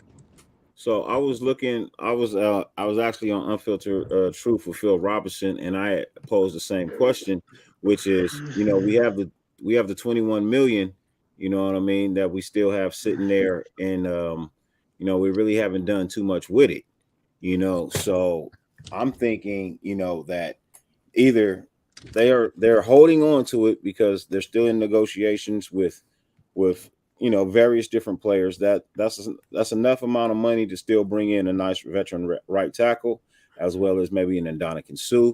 You know what I mean? Maybe you might be looking at a corner out there that you may want to address. That's a possibility. Not 100% sure, but I do know that with $21 million sitting right there in the bank, there's got to be some type of a move that they want to address. Yeah, sorry about that. My computer was having Tourette syndrome. You okay? Yeah, I don't know if it's right tackle though. I kind of feel like if you look at, you there? Call probably dropped. So you Going through the tunnel. Going through the tunnel. And as Derek Carr goes, the Raiders go. And so we you faded out and we didn't hear you, brother. My bad. I said, right tackle. Like, I don't think they're going to go out. I think they pretty much feel comfortable with who's in the building because, this is the off season of Derek Carr. They pretty much have gone out and addressed every need he's had. They've put their arm around Derek in a way that John Gruden never did. This is his team. We always knew when John Gruden was in the building that John Gruden was the straw that stirred the drink as far as he was concerned. Derek Carr was just borrowing his offense, his team. And at any time, Derek Carr can, be pulled. That's why he always had a guy like Mariota on the roster, somebody that he can kind of sell to the fan base to put in for Carr if he went through one of his bitch fits like Gruden was known to do in Tampa Bay, right? So now, if they didn't feel like they had what they needed to protect Derek Carr, I don't think that they would have acted on that lightly. You know what I mean? And another thing about, Williams, everybody wants us to go out and get Williams. Williams is a guy that they've seen 2 times a year for years. And the fact that they haven't been compelled to bring him in kind of tells me everything I need to know about him. And then the rest of the guys who are out there, like the Eric Fishers of the world, and a lot of these guys are pretty long in the tooth. So I really feel like they owe it to Alex Leatherwood to give him a shot there. They don't owe him anything. No one owes anyone anything in that sport. Let me not say that, but they owe it to themselves to see what they have. Because this is a guy who was a talented player. He's an Outland Trophy winner. He played in the SEC at a high level, and I think he got a raw deal last year. And I've said this on my show a few times. Like, they brought this guy in the first week he plays against the Baltimore Ravens, right? And that kid that the Ravens got a defensive end, I forget, Omanat, whatever, the African kid, that kid is an animal, right? Yeah. Then the second week of the season, he's playing against TJ Watt. Then, the third week of the season, hey, guess what? You got to play against Joey Bosa.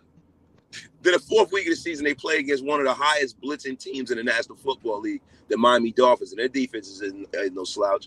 So it's like he played 4 games, he got the hook and got put at right tackle. And they say it was because of the Denzel Good injury. I beg to differ. It most likely was because they felt like he wasn't cutting the mustard. And also, Tom Cable is a moron. So, you have to go and coach this kid and see what he has. Because, listen, he's a right tackle. He was a right tackle by trade. You know what I mean? And I really believe if you coach him up, he's gotten bigger. He's gotten not bigger, but he's gotten stronger. He's gotten better. He's adapted to this the speed of the game. And everybody in the league can't have a fucking star Pro Bowl right tackle. You know what I mean? So if he's a starting level right tackle, then damn it, you got to roll with the kid on your roster, the young kid. Yeah. No. So you think the money could be? Where would the money be used? I mean, are they just going to sit on it and wait till I the think they end of set training themselves camp? up though. I think the Raiders kind of set themselves up um for them to make a move. It's still a lot of Yeah. time left before the season starts.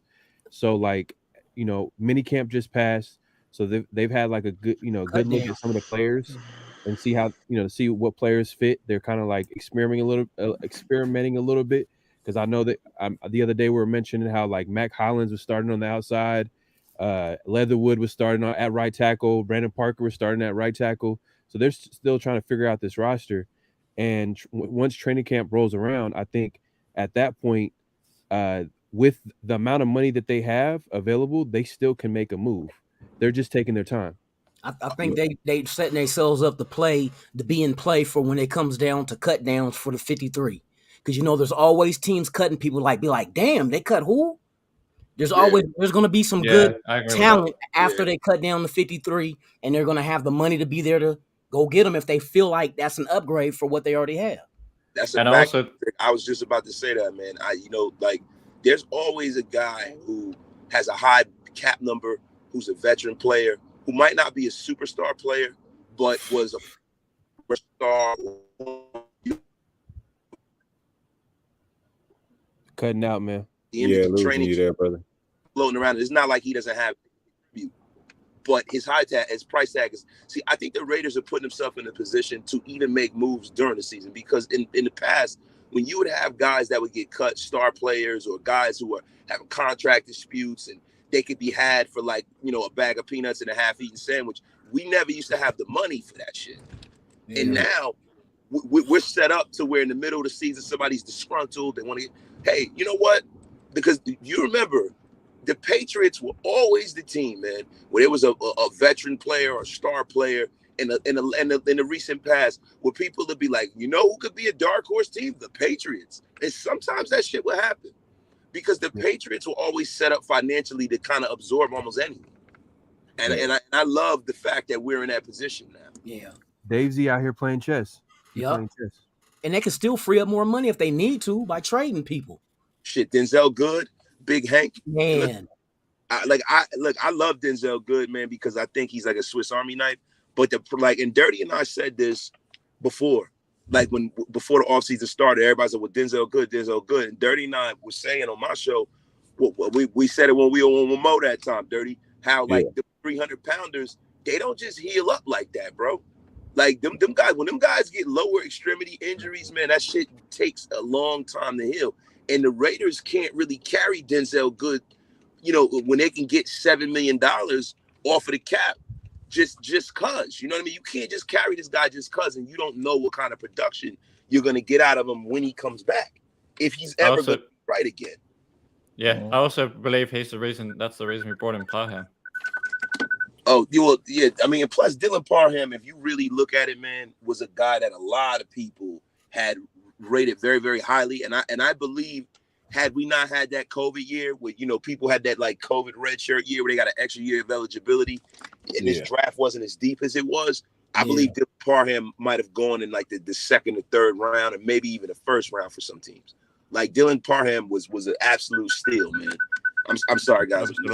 You all right? Just don't hit the guard guard behind you. Start at right guard, I think. Dylan.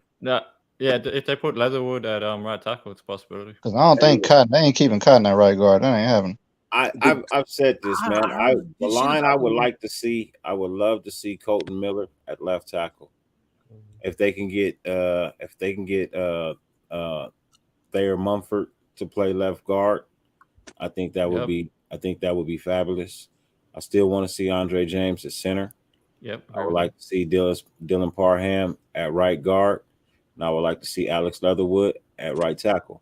So yeah, that's a similar line, but you could switch either Parham and Mumford on either side, like whichever way you want to put him at guard. I keep sensing that left guard. You would go rookie on the offensive line? Yeah, I wouldn't go. I wouldn't put two rookies. I wouldn't put a rookie out there. Hey, look, I put it like this. The reason why I say this is because, and I only base it on the fact that if you can go out there and prove you can handle your own. You know what I mean? If he earns a spot, these are the guys I want to earn their spot. These are the guys I want to shine in training camp, is what I'm saying. You know what I mean? It doesn't necessarily mean that they're going to be the starters you guys so choose. But these are the guys I want to see shine in practice. These are the guys I want to see shine in training camp, come out, because I think this could be a dominant offensive line if you had these guys out there. You look at the size of Colton Miller and you look at the size of Thayer Munford. These are two humongous monster of guys, bro. Thayer Munford has the longest reach in NFL history, bro, at what, 84 inches right about now, right? So you put them on the left side. You lock down that left side of the line. You have a little bit more speed on your right side where your pulling and stuff is coming from. So then you have Dylan Parham and you have Alex Leatherwood. Both are, Alex Leatherwood looks like he's putting in the work. Dylan Parham looks like he's going to come in and be a beast. I mean, he just looks like that style of player. So if you can get all of this to work for you in the fashion that I'm envisioning, man, I think this is a hell of an offensive line. Like, good luck trying to get through. Yeah, but with rookies on the line, to me, they're going to have a lot of hiccups in their rookie season. It's going to be baptism by fire. It's not. See, and I understand what Dirty's saying. We're talking about ideologically, right? Now, actually, we know that 2 rookies on an offensive line is an anomaly, right? Unless you draft like Rashawn Slater or you draft Alex Mack and Joe Thomas. Like, you're a bad football team, and those guys are super high draft picks, and they're guys that are, future Hall of Fame guys that you drafted, right? So, like, that's the thing. So, ideologically, if you drafted 2 future perennial All-Pros, then the cream's going to rise to the top, and they're going to start. Now, actually, I think Parham's going to be the guy that starts, and I think that, if Denzel Good is right, he'll be on that line, because he's a guy who started, everywhere in the league, and he's not just a guy. Like, Denzel Good is a good starting like guard, and he's an above average starting right tackle. He started everywhere he's been, right? So this is one of those guys that you get off the scrap heap that's a starter in the National Football League, right? That's his role.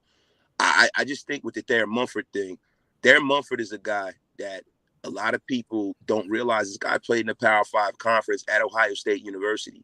And previous to the pandemic, this guy was a starting right tackle. He actually played better at right tackle than he did guard. You know what I mean? And that's one of the reasons, too, that they drafted Thayer Munford. Because let me tell you something, man. If Alex Leatherwood does not cut the mustard, there's a very good chance that Thayer Munford is a guy that they drafted.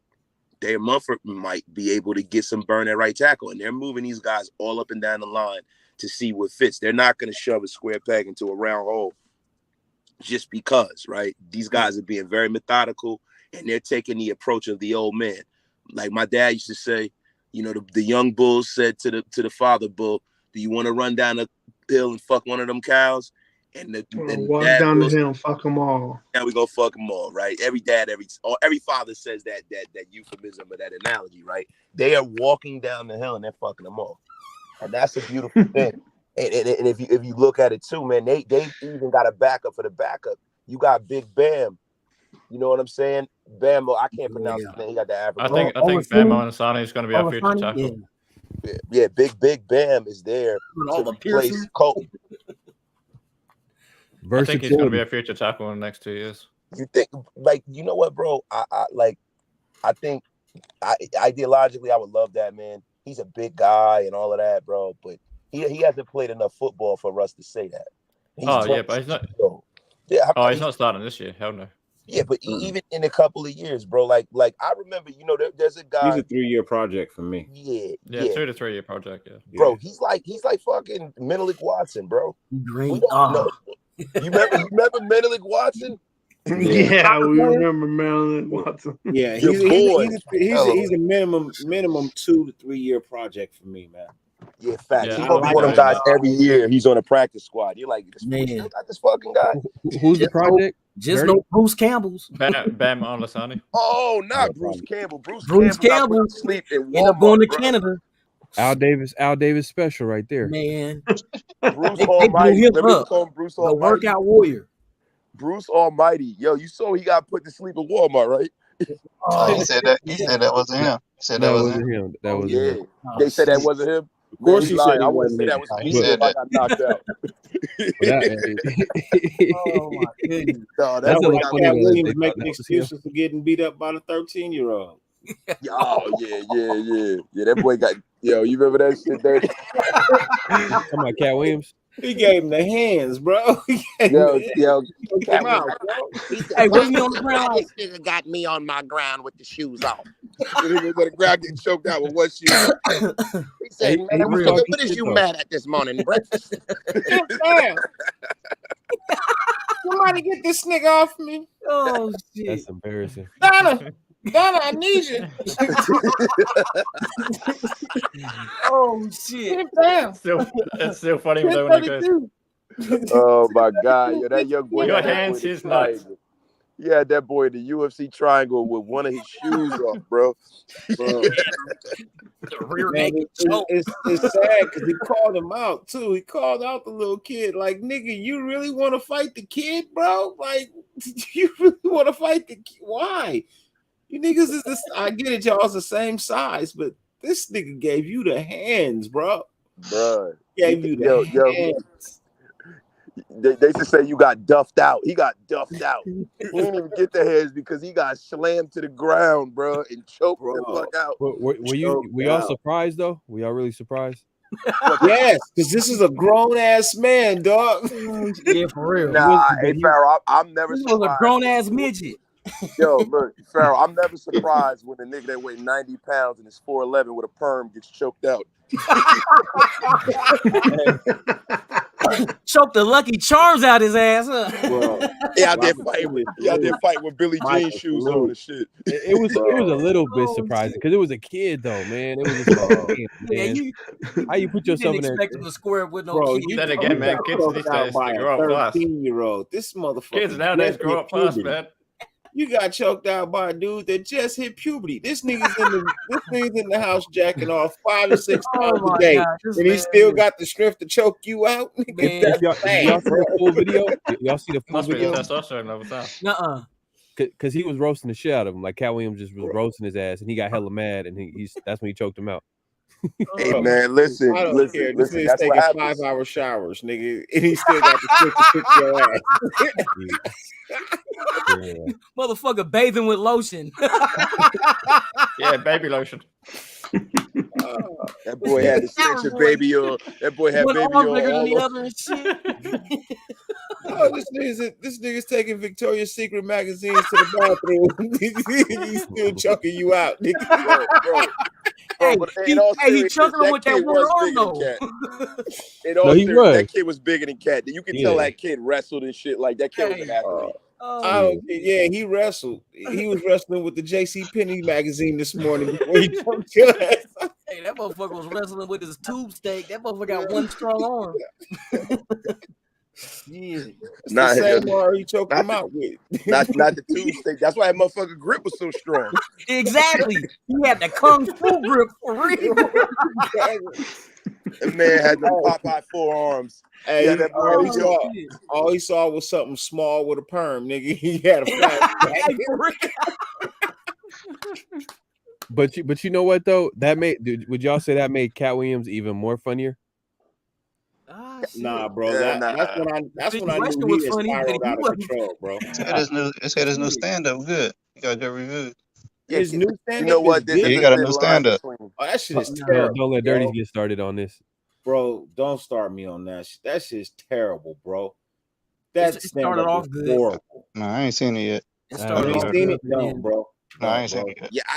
I'm not really a Cat Williams fan. I never have been, to be honest with you. Bro, this nigga forgot his set, bro. My bad, wasted. I'm just saying, this nigga forgot his set, bro. 20 minutes in, he forgot his set. Yeah, that boy been cooking for a long time, though, bro. He is on D-Rugs. You know what I'm saying? He is on drugs like a motherfucker, bro. Hey, you know when I knew it was something wrong with the stand-up that he brought out, bro? When the fact that he had no perm, bro. His hair hair was wrapped up in a baseball cap, bro. And he came out with an outfit on that was gayer than the gayest of gay days, bro. I told was you, terrible. them alphabet people gonna get you. Hey man, Probably gay hey, than the this than ain't the no drag disrespect queen. to them, bro. Because I Oh. know a few of them that told me that outfit was gayer than the gay of the gay days, bro. That shit was terrible.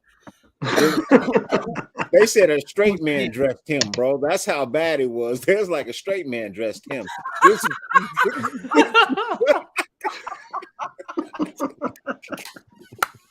Dirty, you are about to be canceled. Oh shit, You are about to be canceled like a motherfucker, yo. man! Yo, Damn, bro.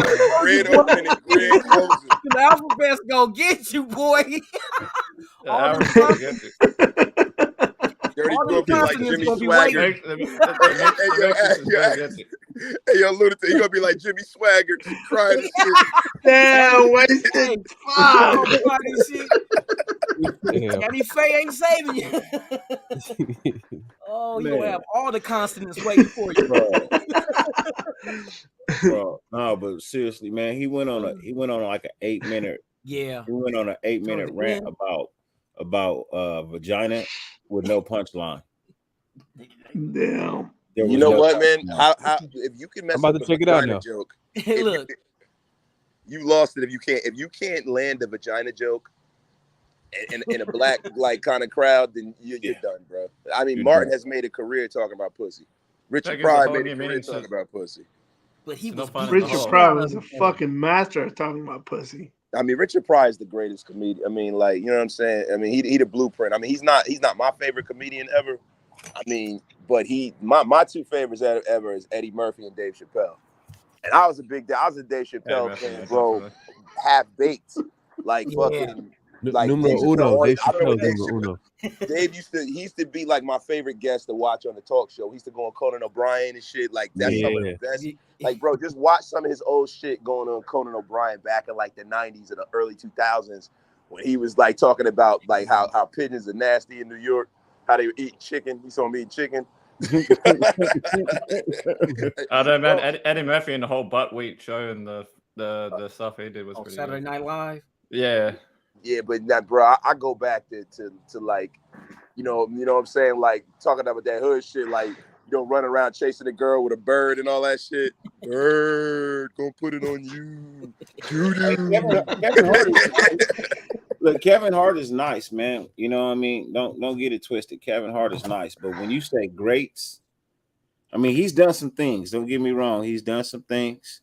I love him, but I don't know if Kevin Hart goes in the top 5 of hell nah, man, not top 5. No, and he got too many people. Like you got some comedians who get help because all of them get help, right? Writing their stuff. Like Paul Moody used to. He didn't write for Richard Pryor, but he used because Richard Pryor was so natural. Paul Moody would like write down the shit Richard was saying because Richard Pryor used to just go up there and just go. And Paul Moody would be like, "Hey, Rich, why don't you do this joke? They laughed at this one. Format this one and put this one." And then he would put together his set for him and stuff. He'd be like, "All right, Richard, now you got to talk about niggas right now." Like no, but like Mario Joyner. Mario Joyner with Chris Rock. Like they've always worked together, right? But Kevin Hart, for him to be in every movie known to man and for him to still be able to write, bro, that's kind of thin to me. And I think Kevin Hart got a lot of motherfuckers like Lil Rel and all of them. I think they write for Kevin Hart like on some Drake shit. Lil Rel funny too. Yeah, and listen, to me being from the East Coast and like when I was like, when I had my cup of coffee in college and shit like that, like I was down in the Philly area and fucking Kevin Hart was we used to do like the open mic night and shit. You know what I mean? He was a young comedian. He used to do the open mic night, and he really bro, I can't judge him back. That's like 20 years ago. Because me and Kevin Hart a little younger than me, but that was a long fucking time ago, bro. And Kevin Hart really wasn't that funny back then, bro. Like real shit. And I'm talking about like I remember Kevin Hart had two sitcoms on 2 different networks at the same time, and they both got canceled. Damn. Like, so I'm not trying to take no shot. He's a great comedic actor. He's funny, but top 5, bro, nah, bro. Like top 5 is like Dave Chappelle, Rock, Bernie Mac, like Robin Harris, motherfuckers like that. Funny. Kev is funny. If I gotta choose between him and Cat Williams, I'm taking Kevin Hart. Oh, I'm taking Kevin Hart all day. I'm not a real big Cat Williams fan. I'm like, like for me, you got to be a little smarter. Like Cat Williams is like a glorified BET comic. Yeah. You know what I'm saying? He's like Shucky Ducky to me. Like, Comic View. Oh wow.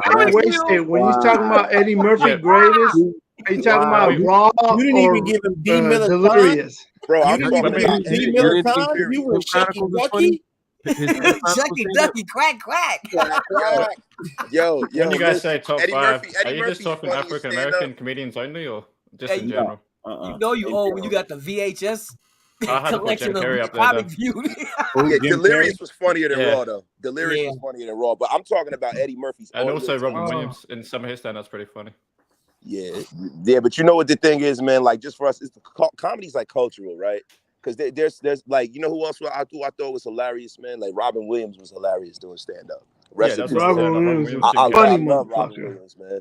Robin Williams is funny. You know, George Carlin, you know, he George had his moments Carlin. with me. Yes. That was George my guy, Carlin will man. make you fucking fall to the floor. Man. Yeah, and you know who my guy is too? And modern Bill Burr is my guy. I love Bill Burr, yo. Bill Burr's hilarious. I'll take Patrice O'Neal over Bill Burr though. But bro, them guys Really? are like best Damn. friends. They both were good, man. But Patrice O'Neal is a goat too. Oh my God. Like, come on, bro. Bill Burr even admits, like, come on, like he admits like he's the great, like he's one of the Well, you know they were all friends, man. I remember they used to be on they all from Boston. They used to be on Opie and Anthony every day, bro. I remember like working and hearing that shit. You know what I mean? And them arguing and them talking about when they came up, them having hat court, like The Jim Black Norton. Phillip show. The Black Phillip show. Mike Epps is not in the top 5 of all times either. Nah, man. Nah, Mike Epps is not. He's good, but he's really not top funny. 5. He's funny, top but he's 5 not now. He could be in your top 5. No, I'm talking about Eddie now. Murphy's my number one for me. I don't know, because I like Corey Holcomb. Corey Holcomb is my guy. He's my guy. Corey Holcomb is hilarious. No, Corey Holcomb's hilarious, but I miss Black Jesus. I'll take Patrice over Corey Holcomb though too. Oh, yeah, I'll take Patrice over Corey Holcomb any day. Corey Holcomb has like a lot of the stuff that he's doing now. He's just really, really bitter about women. I'm like, who fucked that guy over, bro? Man. That dude, all he do is talk about women. That's his bread and butter, though. You know what I'm saying? Like, there's certain comedians you could tell like their subject matter. Like, there's some dudes that's like punchline type of guys, and there's some, like, for example, Dave Chappelle. What makes him so funny is that he talks about a lot of different things, and he takes his time when he says a joke, and his timing is crazy. His comedic timing is crazy, but Pharaoh, he's a genius though, bro. I've seen Dave Chappelle walk into a club, bro. I saw Dave Chappelle, man, in fucking New York, man, at Caroline's, and he wasn't even supposed to be there, bro. And this is like over. This is right after the Chappelle show got canceled. That's why I want to come out to New York, man. Bro, I just want to spend 2 nights in the comedy club. Fuck with the Bro, comedy club. motherfuckers just show up for no reason. Real. I was in there, me and my wife in there, you know what I'm saying? This it's so long ago. Me and my wife we didn't get married yet. We've been married like 18 years, bro. We weren't even married yet, bro. And so this is around the time. No, were we married? It might it was like 2000. Caroline's a popular club, huh? Caroline's is one of the legendary. The legendary, bro. Dangerfields is legendary. Rodney Dangerfield's on club. I gotta go. I tell you, no respect. But like, yo, Dave walked in there, bro. How long ago was it? I know our kids weren't. The Cellar is legendary. Yeah, all of those. So Chappelle, we were there to see like Greer Barnes was in there. He was a guy. He did impersonations and stuff, kind of like how Ari Spears. Fucking who else was there, man? Matter of fact, it was the Roastmaster General Jeffrey Ross. He was the headliner, and it was all these other people under him, like Michael Blackson was there. All of them were there, right? So we're there, and it's the club is about to close. It's almost like fucking 2:00 in the morning, and Dave Chappelle just walks in. And yo, we were there till like 3:00 in the morning, bro. He just went up there just because he felt like it, bro. And he went to 3:30 in the morning, man. He did a whole hour and 20 minutes. And bro, when I tell you. Bro, that's one of the funniest times I've ever. Him and with Chris Rock, he always comes. It's this club in New Jersey called the Stress Factory in New Brunswick by Rutgers University, and Chris Rock comes there a lot. Everybody goes to the Stress Factory and they work out their act. And before Chris Rock before he does his HBO specials, he always comes to New Brunswick and he works his act out. And let me tell you something, yo, that's some of the funniest shit too, because he tries shit that he's not gonna use on HBO. And that shit be funny as hell, bro. I thought I was gonna get Bell's palsy. I was laughing so hard. My face was hurting. I was laughing so hard. I swear to God, bro. Because the town that the Stress Factory's in is called New Brunswick. So he came up on the stage. He goes, New Brunswick. I hate to see old Brunswick. You know what I'm saying? He just started cracking on how dirty New Jersey is and shit. Bro, he's funny. Chris Rock and Dave Chappelle about to go on tour too. I caught Eddie Griffin live. You know Yeah. what I mean? A couple of times. I caught Eddie Griffin live a couple of times. I do the small intimate clubs. I don't do the big stadiums. You know what I mean? Yeah, dirty. Yeah, I'm the same, bro. You're right about that. I do the small intimate clubs because one, they're working out material. Two, they can see you and you can really see them. It ain't a whole lot of people in your way. It ain't a shitload of laughter. I don't have to look at you from a screen. I'm not paying $150 for the fucking ticket. You know what I mean? But bro, we caught the 10 o'clock show. He came on the stage at 10:45, bro. He came on the stage at 10:45 with a bottle of Hennessy and was like, y'all lucky to catch the second show. He's like, I come out here with a bottle and I don't leave until the bottle's empty. Bro, he came on the stage at 10:45. He did not get off the stage till 3 o'clock in the morning, bro. Just the whole time, just going and going and going. Bro, he must have talked to everybody in the crowd. You know what I mean? Bro. He got to me. He was like, oh, he's like, I do see a brother in here because we was in Orange County. And he's like, and he with a white girl. Yeah, but you got to get lucky though to go to like a small venue and it's like a big comedian. You know what I'm saying? It's like it's kind of rare. Like I know. Wasted. You mentioned like Dave Chappelle, right? You said you ran into Dave Chappelle. Well, see, the only thing you got to do is you got to go on the Improv website. It's not a little club though. That's like a legendary club in New York City. It's different in New York. My bad, guys. I'm about to get off and I'm in the gym. You good? Yo, like in New York and New Jersey, everybody comes here to do comedy. You know what I'm saying? And all of them guys live around here too. Not Chappelle, but like Chris Rock live in New Jersey. They all live here. So that's what happens here. Like, you know, you go like the Stress Factory. Damon Wayans was there. That's what happens. You know what I mean? Like, so when they're working out their stuff on the East Coast, they come through New York and New Jersey, and so you're always going to see them. The one guy that you don't see, the only guy I haven't seen in an intimate setting since back in the early 2000s is Kevin Hart. Like the times I've seen Kevin Hart live, I saw him at Madison Square Garden, and I saw him at the NJ Pack in Newark.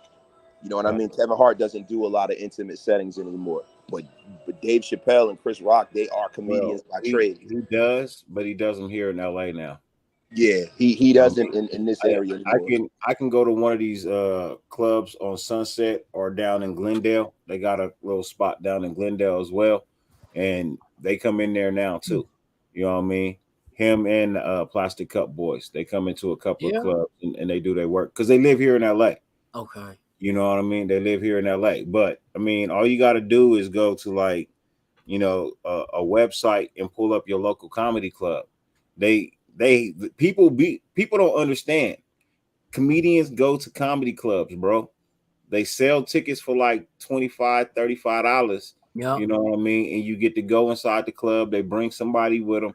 You know what I mean? But you get to sit down and you get to actually see them. You know what I mean? So for me, whenever they come, because the comedy club is literally like 10 minutes from my house. You know what I mean? So I've caught Eddie Griffin. I've caught Chris Tucker. I've caught Mike Epps. I've caught DL Hughley. I've caught Sinbad. You know what I mean? I caught Scruncho. I've seen Marlon Wayans. I've seen Damian Wayans. I mean, not Damian Wayans. Yeah, is it Damon? Yeah, Damon. I caught Damon. I caught Sean. I've seen what's the what the fuck is his name, man? Dude with the puppets. The white dude? Yeah. I know you're talking about. Dude with the puppets. Yeah, he do comedy. He be out here in Vegas a lot too. Jeff Dunham. Yes. Yeah. I've called Jeff Dunham. I've called Dane Cook. You know what I mean? I've called Tosh.0. Daniel Tosh. I mean, Daniel Tosh sucks too, man. I hate that kid. I love him because that dude is just hilarious to me, man. I'm sorry, you know what I mean. I like the fact that he's like, shit, I don't give a fuck. I find something funny in everything, man. I'm like that, bro. I find something funny in everything. Fuck that. I don't give a shit. Everything's funny to me. Look, when I was in high school, I made a joke after my track coach had a massive heart attack, so I'm that way too. but hey guys, man, let me go. Let me get at this thing, man. Hey, I I'll appreciate holler at you, y'all, brother. man. I appreciate y'all, man, for pulling me up, man. Dirty, my guy. Always. I'll holler at you. Much love, brother. Have a good wasted.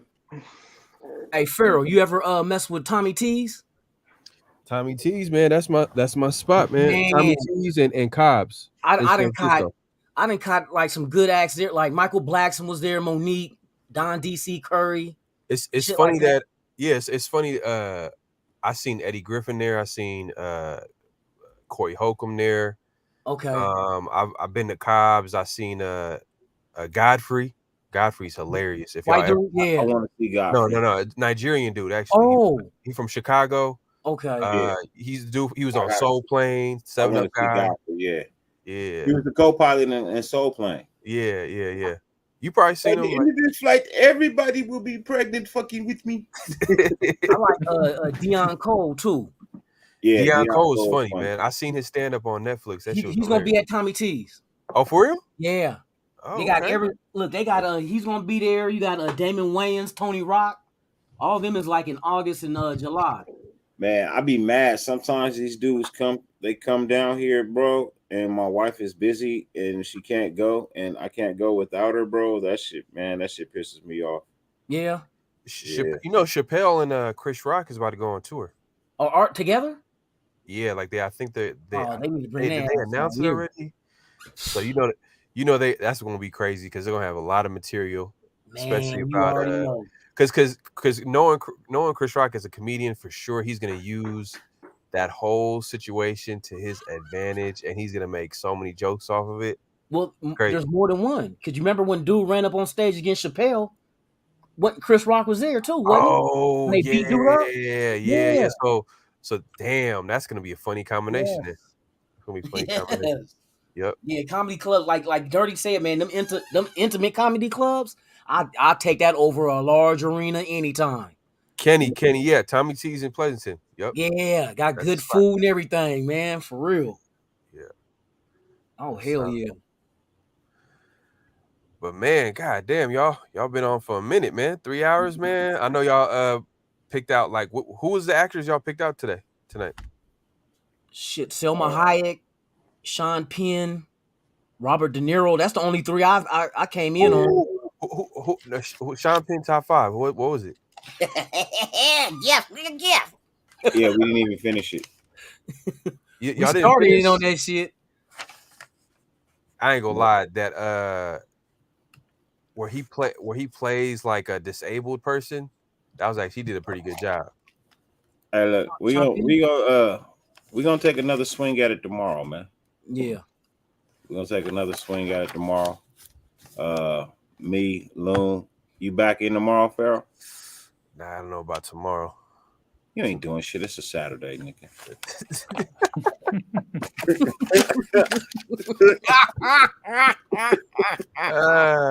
Man. It's a Saturday. You can sleep on Sunday, motherfucker. Speaking of comedy, though, one of the guys I think is better at stand-up than their movies is Robin Williams, man. I think some of his old shit is so funny. Yeah, Robin Williams. Robin Williams, hilarious. You could tell, like, if you met him in person, he would have you dying. He would have you in tears. Yeah, exactly. He's so spontaneous. He's so spontaneous. He'll just say whatever's on his mind and just, man. R.I.P. to him, man. Yeah, Ralphie May is funny sometimes. One of the people I want to see in person, man. People like, really? Man, I want to see Jeff Fox. I want to see the Blue Collar Tour. I want to see Jeff Foxworthy. I want to see Larry the Cable Guy. I want to see Ron White. Yeah, I want to see them guys, man. I want to see. You know what I want to see? I want to see Bill Burr live. I ain't gonna lie. That's a guy I want to see live. I would love to see Bill Burr live too. But I would. I don't know what does he go on tour out here in the States? Because I know last time I seen him, he did a stand up like in England and shit like that. Like Google it. he's Google on it. some. Oh, you know who else I seen live? I seen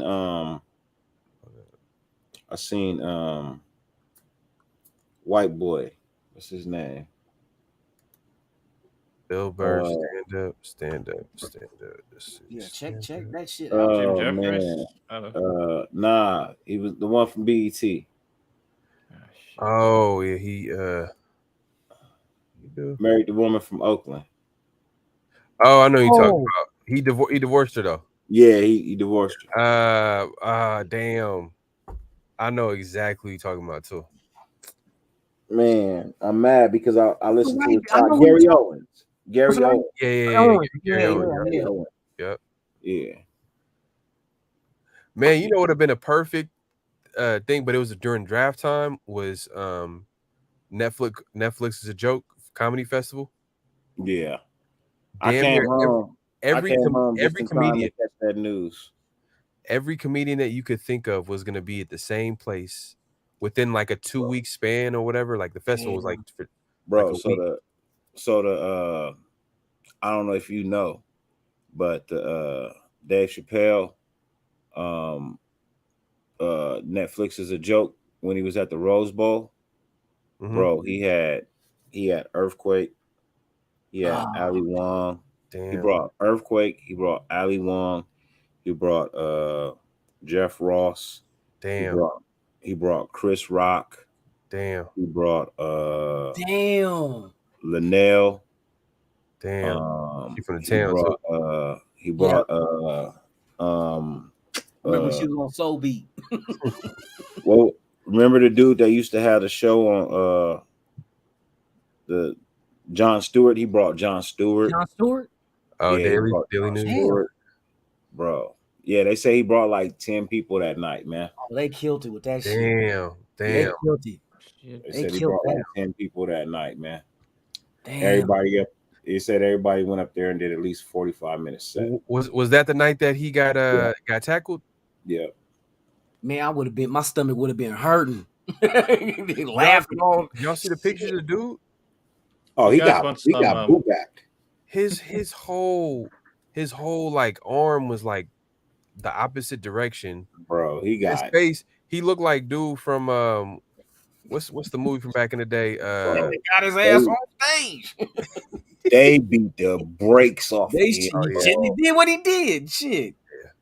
Hey, dumbass. And they said he had like a little replica of those bayonets, but the knife was real. The gun was fake, but the knife was real on the end of it. Damn, It was like, it's how almost the fuck like you get in there with the way he got his ass whooped was almost like they was like they couldn't. They was like, yes. And that motherfucker Chappelle was cracking jokes like, "Thank God he's uncoordinated. He must be a trans because he missed the tackle." Stop that. He said that shit. That's what Chappelle said. Stop that. Stop that. I'm talking about a trans union employee. God dang. Okay, cool. Equifax. Oh, Talking about credit report. We talking about credit report. I don't know what y'all talking about. That was a classic night for sure, man. That fuck. Man. But hey, man, hopefully with them going on tour, man, I want to see what the tickets are gonna be looking like, but most likely probably gonna be that shit gonna close. Yeah. Especially depending on where they at. Arm and a leg. I wouldn't mind seeing that shit though, but you already know. Arm, a leg, and a hand. Pretty penny. Yep. Well, fellas, it is 3:15. Yeah, I need to get up some more. Yeah, it is 3.5 hours into the show. Gotta go. Before we go, please, brothers, starting with Pharaoh, let them know where they can find you.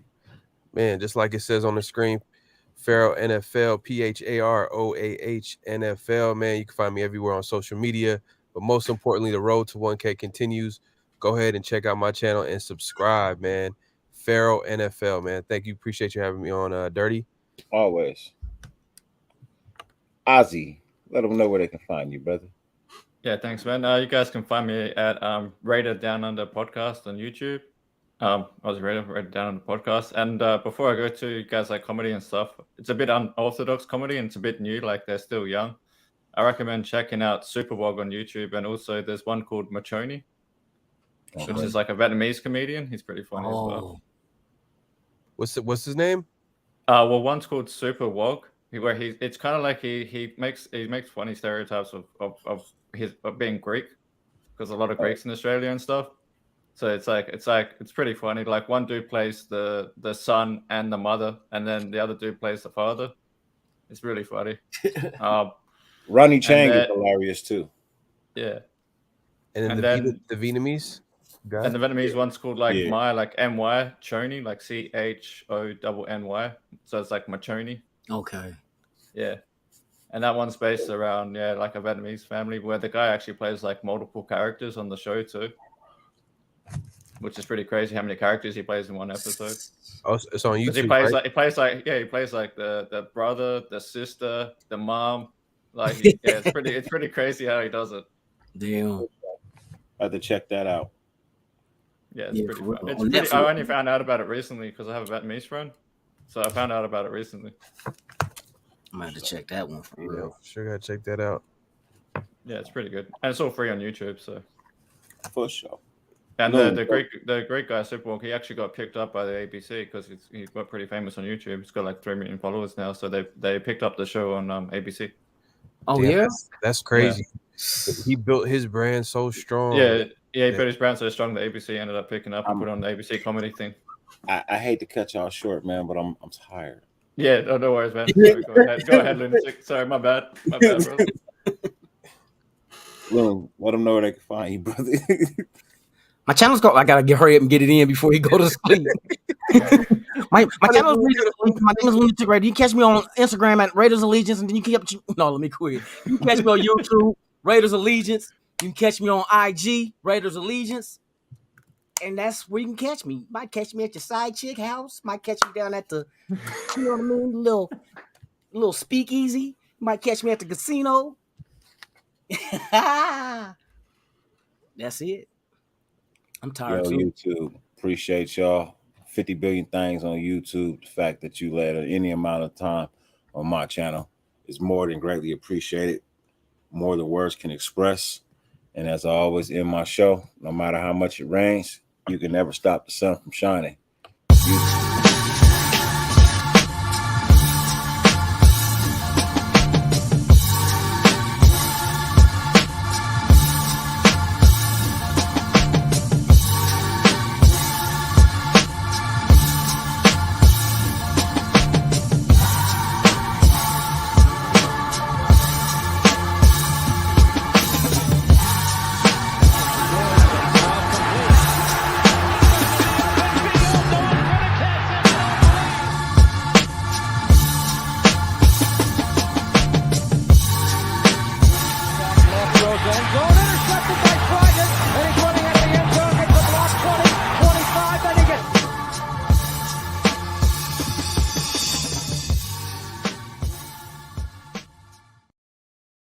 Get your sunshine. We out.